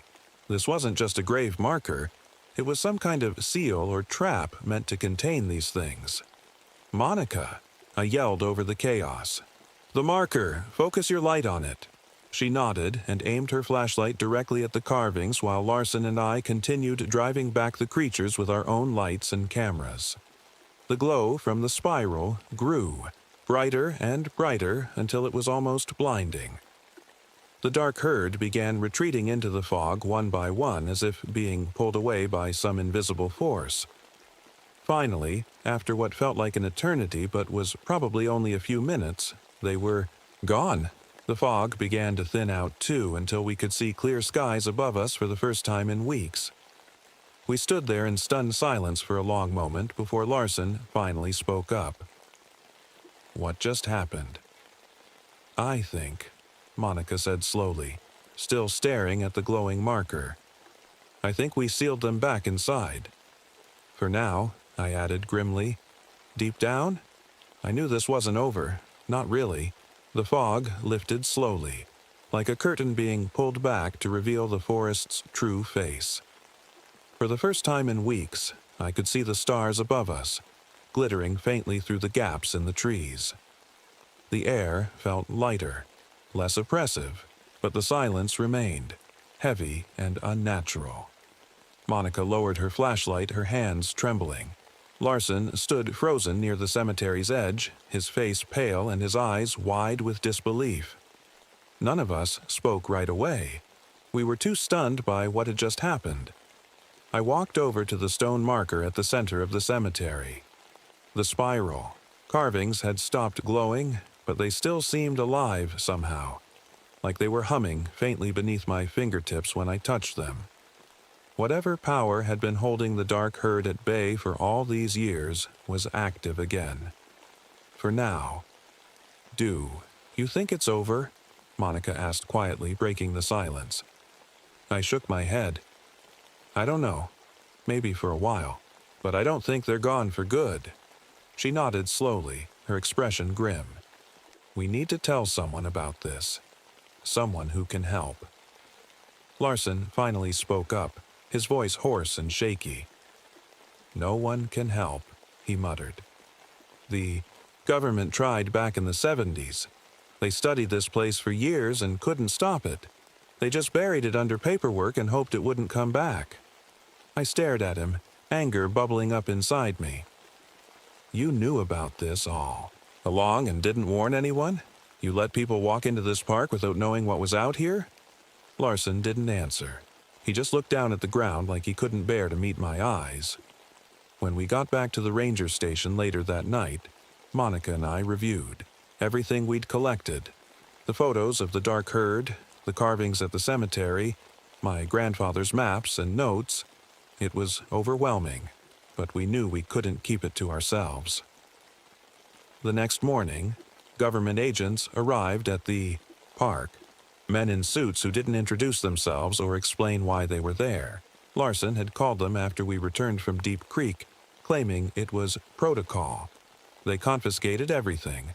My camera, Monica's research files, even my grandfather's journal, and ordered us not to speak about what had happened.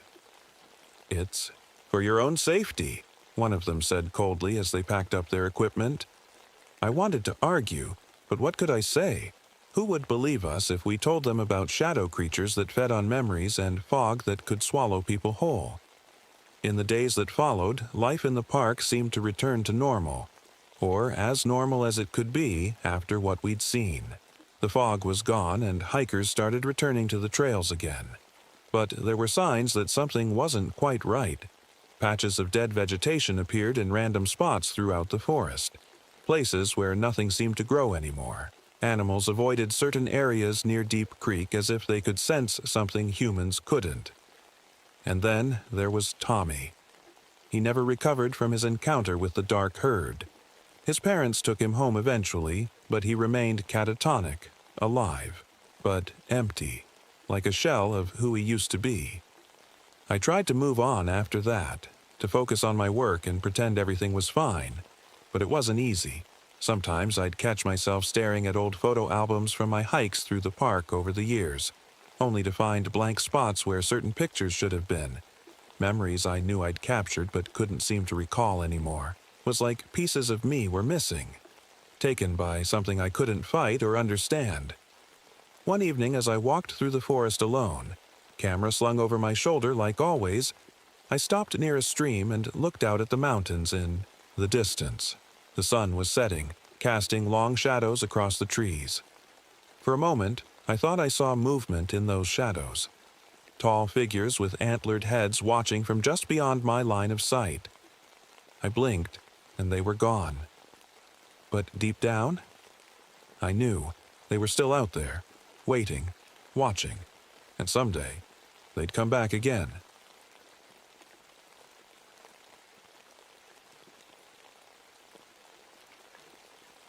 My name is Gabriel Cortez, but most people just call me Gabe. I'm a park ranger here at Everglades National Park in Florida. I've been working here for a few years now, after leaving the Coast Guard. Back then, I was a rescue diver. It was my job to pull people out of the water when things went wrong. But sometimes you can't save everyone. There was this one mission, one that still haunts me. A family trapped on a sinking boat during a storm.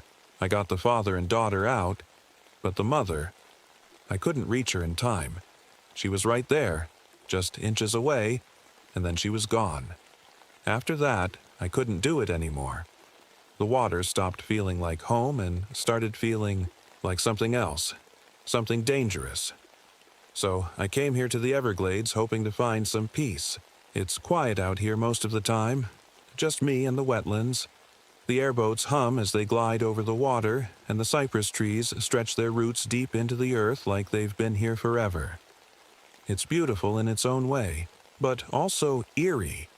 The Everglades have secrets, things hidden beneath the surface that most people never see. This year has been different, though. We're in the middle of a historic drought, and parts of the park that are usually underwater have dried up completely. It's strange seeing places that have been submerged for decades suddenly exposed to sunlight. Old structures have started to appear, ruins of buildings no one remembers, pieces of history buried by time and water. A few weeks ago, I noticed something odd while patrolling a remote area of the park. The water there was unusually clear, almost like glass.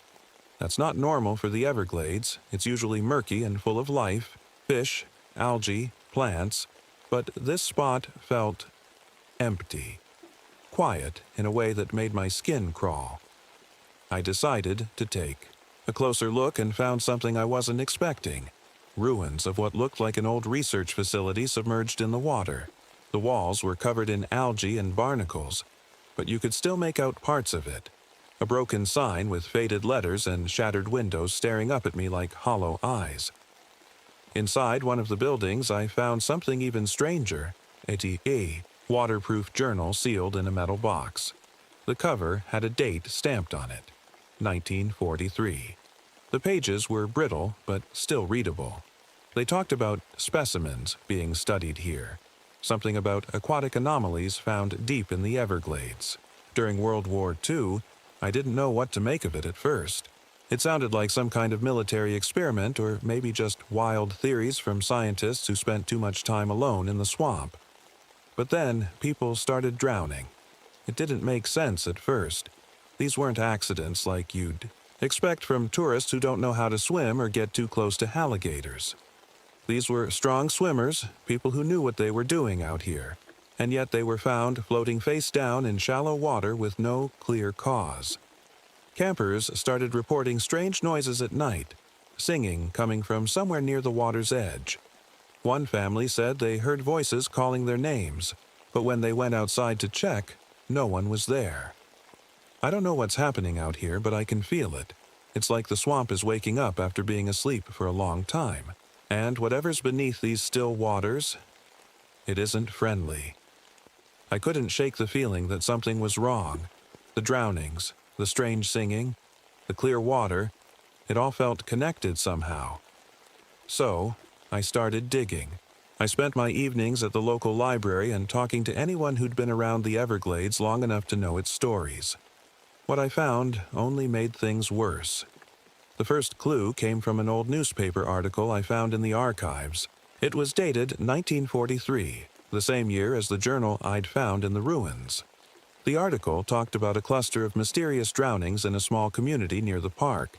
The victims were all strong swimmers, just like the ones now. Locals called it the curse of the water children. At first, I thought it was just folklore, but then I noticed something chilling. These drowning clusters seemed to happen every 35 years. 1943, 1978, and now here we were. The deeper I looked, the stranger it got. There were stories from indigenous communities who'd lived here long before settlers arrived. They talked about creatures they called water children, beings that lived in the swamps and only came out when disturbed. According to their legends, these creatures could mimic human voices and lure people into the water. Once you heard their song, it was already too late. I met an old man named Henry who'd lived near the Everglades his whole life. He was in his 80s, but still sharp as a tack. When I asked him about the drownings, he just shook his head and said, "You're stirring up things that should stay buried." He told me about a night when he was a boy, how he saw people who weren't people crawling out of a pond near his family's farm. Their skin was pale and shiny, like fish scales, and their eyes didn't look human. His father had told him never to go near that pond again, and he never did. Then there was the sugar plantation. Back in the 1800s, this area was home to one of Florida's largest plantations. The owners used enslaved people to work the fields, and there were rumors of workers disappearing near certain pools of water on the property. Some believed they ran away. Others whispered that something in the water took them. But what really made my stomach turn was what I found about World War II. During that time, parts of the Everglades were closed off for military use, something about testing new equipment for underwater warfare. There were rumors of experiments involving aquatic anomalies, though no one seemed to know exactly what that meant. I couldn't help but think about that journal I'd found in the ruins, the one talking about specimens being studied. What if those experiments had uncovered something they shouldn't have? Something ancient? Something that had been sleeping beneath these waters for centuries? The more I learned, the more uneasy I felt. It wasn't just history. It was a pattern. Every 35 years this thing, whatever it was, came back. And now it was happening again. One night, while I was going through my notes at home, I heard something outside my window. A faint humming sound, almost like someone singing far away. My house is on stilts near one of the canals, so it's not unusual to hear animals or even tourists passing by on boats late at night. But this was different. I turned off my lamp and stepped outside onto the porch with my flashlight. The air was heavy with humidity, and everything was still. Too still. No crickets chirping, no frogs croaking, just silence. And that humming sound. I shined my flashlight toward the water, but didn't see anything at first. Then I noticed ripples moving across the surface, slow and deliberate, like something big was just beneath it. "Hello," I called out, even though I knew no one would answer. The humming stopped. For a moment, all I could hear was my own heartbeat pounding in my ears. Then there was a splash, loud enough to make me jump, and whatever it was disappeared into the darkness. I didn't sleep much that night. The next morning, I couldn't shake what I'd seen or heard. I decided to bring someone else into this. Dr. Lydia Hammond was a marine biologist who had been working in the park for a few months, studying water quality and the effects of the drought on local wildlife. She was sharp, no nonsense, and didn't scare easily. If anyone could help me figure out what was going on, it was her. I told her about the clear water, the drownings, and the strange singing. At first, she looked at me like I was crazy, but when I showed her the journal and explained the pattern of drownings every 35 years, she started to take me seriously. "I've seen some unusual readings in my water samples," she said, flipping through her notebook. "There's a protein marker that doesn't match anything I've seen before. It's almost like something biological is leaching into the water." We decided to investigate the area where I'd found the ruins. Lydia brought her equipment, sonar, water testing kits, and an underwater camera. As we approached the site, on my airboat, the water was just as clear as before, but now it felt even more unsettling. The sunlight reflected off the surface like a mirror, and everything below seemed frozen in time. Lydia dropped her sonar into the water and watched the readings on her monitor. At first, it showed nothing unusual, just fish and debris. But then something moved. A large shape appeared on the screen, walking upright beneath us. "Is that?" Lydia started to ask, but didn't finish. I leaned over to look at the monitor. The shape was humanoid. 2 arms, 2 legs, but it wasn't human. It moved slowly, almost deliberately, before disappearing off the edge of the screen. "Let's get out of here," I said quickly. But Lydia wasn't ready to leave yet.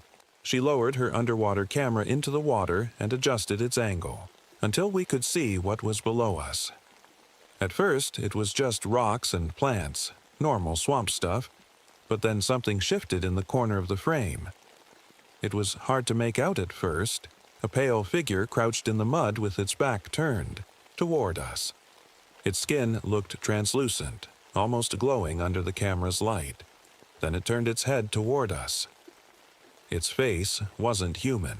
Lydia yanked the camera out of the water so fast she nearly dropped it. "What was that?" she whispered. "I don't know," I said, my voice shaking. We didn't stick around after that.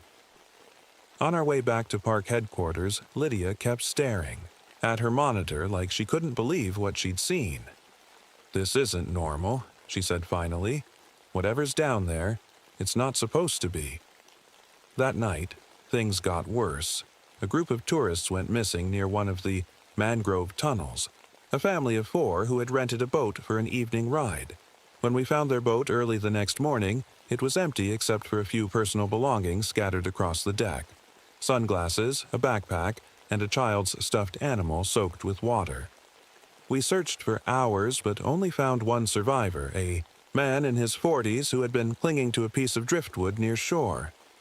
He was barely conscious when we pulled him out of the water, his skin pale and clammy like he'd been floating there for days instead of hours. When he finally came to at the hospital, he couldn't remember much, just flashes of things he couldn't explain. "There were people in the water," he said weakly. "They were singing, calling us, but they weren't people." I wanted to believe he was just delirious from shock or dehydration, but deep down I knew he wasn't lying. Later that week, Junior Ranger Peter Wilkins disappeared while collecting water samples near one of the canals. He was only 19, a good kid who loved working in the park and never missed a shift. When we found his equipment abandoned on shore with no sign of him anywhere nearby, my stomach dropped. That night during patrols, I heard it again, the humming sound from before. But this time it was louder and closer than ever. It felt like it was coming from all around me, echoing through the mangroves like a chorus of voices blending together. I gripped my flashlight tightly as I scanned the water's edge for any movement. For a moment, I thought I saw something, a pale figure slipping silently into one of the tunnels. But when I ran toward it with my light shining ahead of me, there was nothing there. The swamp felt alive that night. Not with animals or insects, but with something else entirely. Something watching me from just beneath its surface. The day after Peter disappeared, the park felt different. The air was heavier, like the swamp itself was holding its breath. I couldn't stop thinking about him, about how I'd just seen him the day before, joking about how he'd finally learned to steer the airboat without getting stuck in the mud. And now he was gone, just like that. We organized a search party. Rangers, volunteers, even a few locals joined in, combing through the mangroves and canals. We found his boat overturned in a shallow pool with claw marks scratched into the metal hull. It didn't make sense. There aren't any animals in the Everglades that could do that. Not gators, not panthers, nothing. As we spread out to search on foot, I couldn't shake the feeling that we were being watched. Every time I looked, over my shoulder, I thought I saw movement, just a flicker of something pale slipping between the trees. But when I turned my flashlight on it, there was nothing there. By sunset, we still hadn't found Peter. Most of the group decided to call it for the night and try again in the morning, but I couldn't leave. Something was keeping me there. Something pulling me toward the water. I was standing near one of the deeper pools when I heard it again. Singing. It was soft at first, almost like a lullaby floating on the breeze. But as I listened closer, I realized it wasn't just one voice, it was many, blending together in perfect harmony. I should have turned around and left right then and there, but instead, I stepped closer to the water's edge. The singing grew louder, more beautiful, and for a moment it felt like everything else faded away. The fear, the exhaustion, even my own thoughts. All I could hear was that song. Then something broke through the surface of the water. It was a hand, pale and webbed, with long fingers that reached toward me like they were trying to pull me in. I stumbled back just as another figure rose from the pool, a humanoid shape with translucent skin that shimmered in the moonlight. Its eyes were black and empty, like two bottomless pits staring straight into my soul. I scrambled backward as more of them emerged from the water. 5, maybe 6 of them, moving together like a pack of wolves closing in on their prey. Their mouths opened as they sang that haunting melody, and for a moment I felt myself leaning forward again, drawn to them despite every instinct screaming at me to run. Then someone grabbed my arm and yanked me back. It was Lydia. She'd been searching nearby and heard me shouting, or maybe she heard them singing too. Either way, she pulled me away from the water just as one of those things lunged toward us with impossible speed. We ran as fast as we could, through the mangroves, tripping over roots and splashing through shallow pools until we reached my airboat. The creatures didn't follow us onto land. They just stood there at the water's edge, watching us with those empty black eyes as we sped away into the night. Back at headquarters, Lydia and I tried to make sense of what had happened. She'd seen them too. There was no denying it now. They're not just animals, she said quietly. They're something else. I told her about what Henry had said, the stories about water children and people disappearing near certain pools. She nodded like it all made sense now, but didn't say anything more. The next morning, things escalated again. A group of tourists went missing near one of the park's popular fishing spots.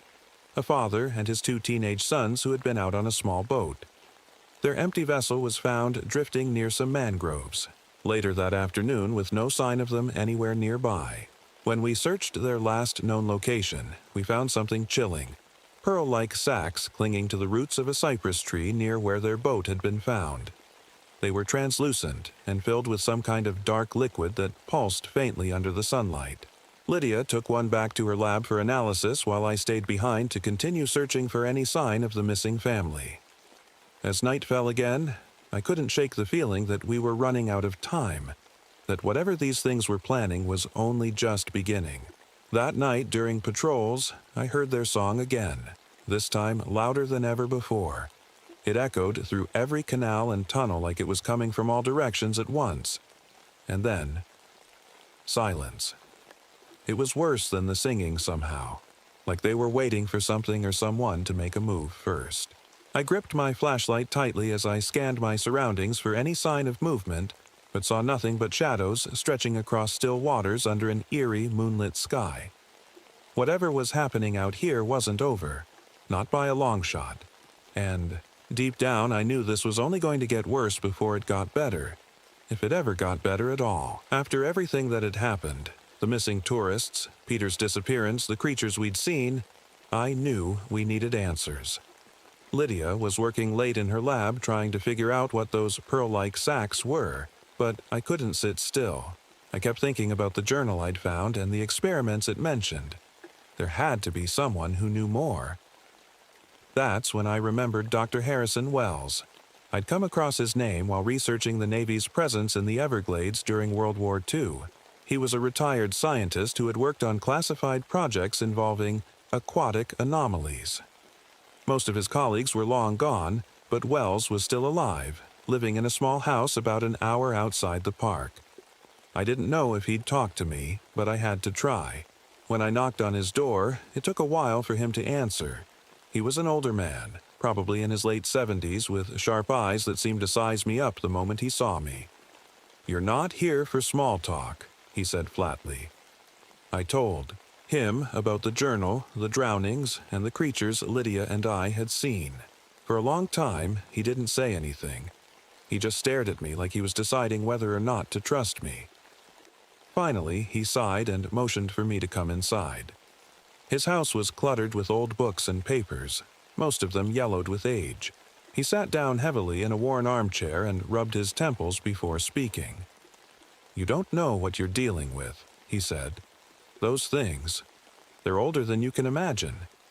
He told me about how the Navy had stumbled upon them during the war while testing underwater equipment in remote parts of the Everglades. At first, they thought they'd discovered a new species, something unique to the swamp. But it quickly became clear that these creatures weren't ordinary animals. "They're intelligent," Wells said. "They hunt in packs, communicate with each other, and their singing, it's not just noise, it's how they lure their prey." According to Wells, the Navy tried to study them, capture them even, but it didn't go well. The creatures were incredibly strong and could survive for decades buried in mud without food or water. When disturbed, they became aggressive and started targeting anyone who got too close. "They reproduce by infecting humans," Wells explained. "Those pearl-like sacs you found, they're eggs. Once they hatch, they transform their host into one of them." I felt my stomach turn as he spoke. "You mean people turn into those things?" Wells nodded grimly.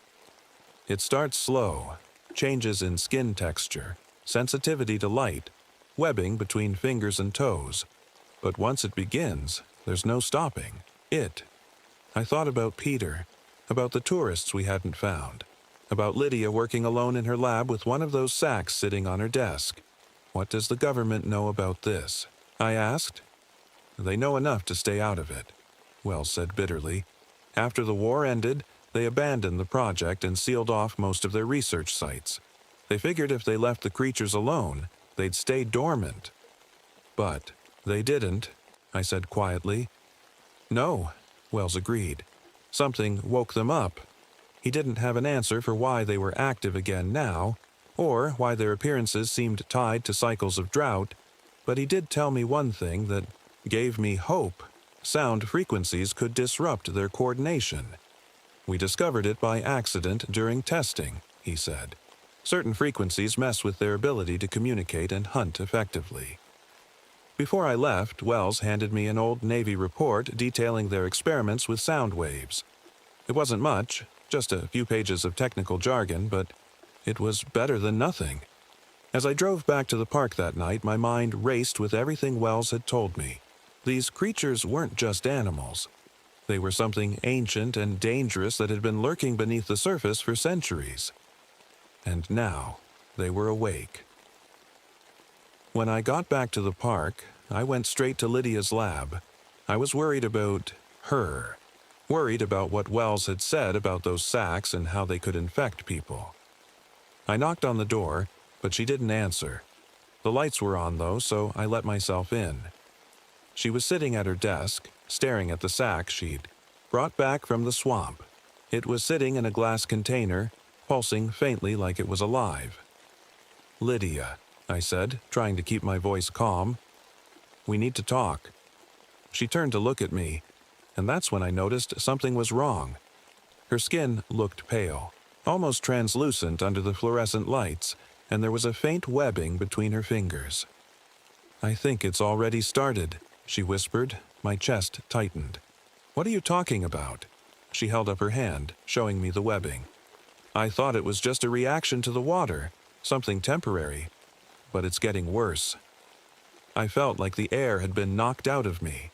Wells had warned me about this, about how the transformation started slow but couldn't be stopped once it began.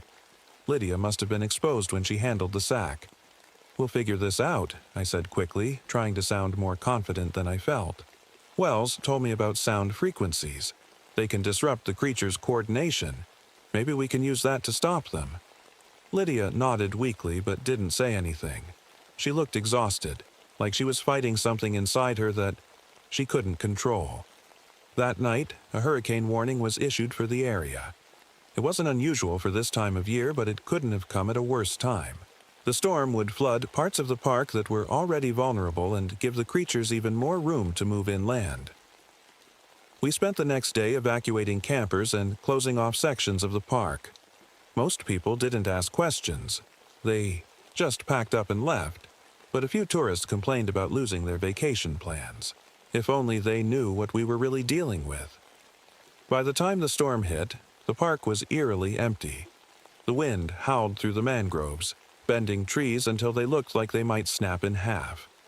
Rain poured down in sheets, flooding roads and turning trails into rivers. I stayed behind with Lydia to monitor the situation from headquarters. We'd rigged one of my airboats with modified engines designed to emit low-frequency sound waves, the kind Wells said would disrupt the creature's hunting patterns. It wasn't much, but it was all we had. As night fell, we started hearing reports of strange activity near some of the flooded areas. People seeing figures moving through the water or hearing singing that seemed to come from nowhere. One ranger called in saying he'd seen something crawl out of a canal and disappear into an irrigation ditch. "They're moving inland," Lydia said quietly. I grabbed my gear and headed for the airboat. Lydia wanted to come with me, but I told her to stay behind. It wasn't safe for her out there, especially now that she was showing signs of transformation. The storm made navigating through the flooded park almost impossible. Water levels were rising fast, swallowing trails and turning familiar landmarks into unrecognizable islands. The modified engines hummed as I steered through the mangroves, sending out sound waves that echoed through the swamp like a low rumble. At first, it seemed like nothing was happening, just rain and wind battering against me. But then I saw them. The creatures were everywhere, emerging from pools of water, crawling through flooded tunnels, and slipping silently between trees, like shadows come to life. Their translucent skin glowed faintly under flashes of lightning, making them look even more otherworldly. They moved in packs, coordinating their movements as they closed in on me from all sides. But as soon as they got close enough to hear the sound waves from my engine, they hesitated. Some of them froze completely. Others turned away and disappeared back into the water. It was working, but barely. I pushed forward toward one of their nests, a large pool surrounded by cypress trees where Wells had said they might be breeding. The water here was colder than anywhere else in the park and felt almost alive with movement beneath its surface. As I approached, one of them lunged at me from behind a tree, grabbing onto my arm with its webbed hands. Its grip was impossibly strong, pulling me toward the water as its black eyes stared into mine. I fought back with everything I had, kicking, punching, but it wouldn't let go until another blast of sound waves hit it directly. It screeched, a high-pitched noise that made my ears ring, and released me before disappearing into the darkness. By the time I reached their nest, I was soaked and shaking, but still determined to finish what I'd started. The nest was worse than I imagined. It wasn't just a pool of water. It was a massive, sunken pit surrounded by twisted cypress roots and thick mud. The water was unnaturally cold, and the air smelled like something rotten. Floating near the edges were dozens of those pearl-like sacs, pulsing faintly like they were alive. Some of them had already burst open, spilling dark liquid into the water. I gripped the throttle of the airboat tightly, my heart pounding as I steered closer. The modified engines were still emitting sound waves, but I could see the creatures gathering around the nest, watching me from the shadows. There were so many of them, more than I'd ever seen before. Their translucent skin shimmered like wet glass under flashes of lightning, and their black eyes followed my every move. I knew I couldn't fight them all. The only chance I had was to destroy the nest and hope it would stop them from spreading further inland. I reached for the canister of fuel I'd brought with me and started pouring it into the water around the nest. My hands were shaking, but I forced myself to focus. The creatures didn't move at first. They just watched me like they were waiting for something. Then one of them stepped forward. It looked different from the others. Taller, with darker skin that seemed almost human. Its movements were slower, more deliberate, and its eyes weren't empty like the others. They were sharp and intelligent, filled with something that felt like anger. It opened its mouth and began to sing. The sound hit me like a wave, soft at first, then louder and more beautiful than anything I'd ever heard. It wasn't just noise, it was emotion, grief, longing, fear, all wrapped up in a melody that made my chest ache. For a moment, I couldn't move. I couldn't think. All I wanted was to step into the water and let it take me. Then I felt a sharp pain in my arm, like someone had grabbed me and snapped back to reality. Lydia was there, pulling me away from the edge of the boat. "I told you to stay behind," I shouted over the storm. "I'm not letting you do this alone," she said firmly. Her skin looked worse now, paler, with faint ridges forming along her neck, but her eyes were still clear. She handed me a flare gun and nodded toward the nest. "Do it." I raised the flare gun with trembling hands and aimed at the fuel-soaked water. The creatures started moving closer now, their song growing louder as they surrounded us on all sides. My finger hovered over the trigger as one of them lunged toward Lydia, grabbing her leg and pulling her down. "Gabe!" she screamed. I fired. The flare hit the water and ignited instantly, sending flames roaring across the surface of the nest. The creatures screeched in unison, a sound so loud it made my ears ring, and began thrashing wildly as the fire spread through their breeding ground. Lydia managed to kick free from the creature holding her and scrambled back onto the boat as I gunned the engine and sped away from the burning nest. The modified sound waves kept most of them at bay, but a few tried to follow us through the flooded mangroves. One of them grabbed onto the side of the boat, its webbed hands clawing at Lydia's arm as she fought to push it off.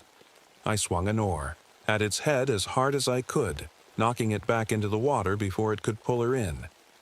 By the time we reached higher ground, we were both soaked and exhausted, but alive. Back at headquarters, Lydia collapsed onto a bench while I checked her over for injuries. Her skin was almost completely translucent now, and faint gill-like structures had started forming along her neck. "I don't have much time," she said quietly. I shook my head, refusing to believe it. "We'll figure something out." But she just smiled sadly and handed me her notebook, the one with all her research on the creatures and their biology. "You need to finish this," she said. "People need to know what's out there." Before I could say anything else, she stood up and walked outside into the rain. I followed her as far as the porch, but stopped when I saw where she was going, toward one of the flooded canals near headquarters. "Lydia!" I shouted after her. She turned back one last time, her eyes filled with something I couldn't quite place. Acceptance, maybe. And then she disappeared into the water. The storm finally passed by morning, leaving behind destruction that masked what had really happened out there. Fallen trees, flooded roads, it all looked like hurricane damage to anyone who didn't know better. Government teams arrived later that day under orders to clean up affected areas. They worked quickly and quietly, removing anything that might raise questions, ruins, bodies, even traces of those pearl-like sacks near the nest site. By evening, most of it was gone, as if none of it had ever happened. But I knew better. The park was quiet again. Too quiet. The storm had passed, and the water levels were starting to recede, but everything felt wrong. The mangroves, the cypress, trees, even the air itself. It was like the swamp was holding its breath, waiting for something. The cleanup teams worked quickly, removing anything that might raise questions. They didn't talk much, and I didn't ask. I knew what they were doing, covering it up. The ruins of the research facility were gone by the end of the day, along with any evidence of the creatures or their nest. The official story was simple. Hurricane damage caused flooding and a few unfortunate accidents. No mention of drownings or missing people. No mention of what really happened. I stayed behind after everyone else left. I couldn't bring myself to leave. Not yet. I walked through the park, past the mangrove tunnels and cypress groves, trying to make sense of it all. The water was murky again, hiding whatever was beneath it. But I knew they were still there. The sunken ones. Wells had been right. They weren't gone. They were just waiting. When I got back to my house that night, I felt different. My chest felt tight, and my skin tingled like I'd been in the water too long. I chalked it up to exhaustion at first, too many sleepless nights and too much time spent in the swamp. But deep down, I knew it wasn't that simple. I went into the bathroom to splash some water on my face and froze when I looked in the mirror. My eyes, they looked sharper somehow, like they could see things more clearly in the dim light. And my neck. It wasn't obvious yet, but there were faint ridges forming along the sides, almost like gills. I leaned over the sink, gripping the edges so hard my knuckles turned white. No, I whispered to myself, not me.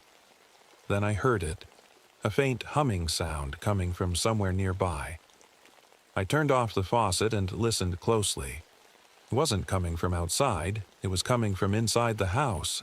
Slowly, I followed the sound to its source, my kitchen sink. The drain was clogged with something pale and slimy, something that pulsed faintly under the light. I reached for a pair of gloves and carefully pulled it out, holding it up to get a better look. It was one of their sacks. I dropped it into a bucket and backed away like it might explode. My breathing was shallow, my heart pounding so hard I thought it might burst out of my chest. Somehow, one of those things had followed me, home, or maybe it had been inside me all along. I didn't sleep that night. How could I? Every time I closed my eyes, I saw them. Those black eyes staring at me from beneath still waters, waiting for me to join them. The next morning, I called Wells to tell him what had happened. He didn't sound surprised, not about Lydia or about me.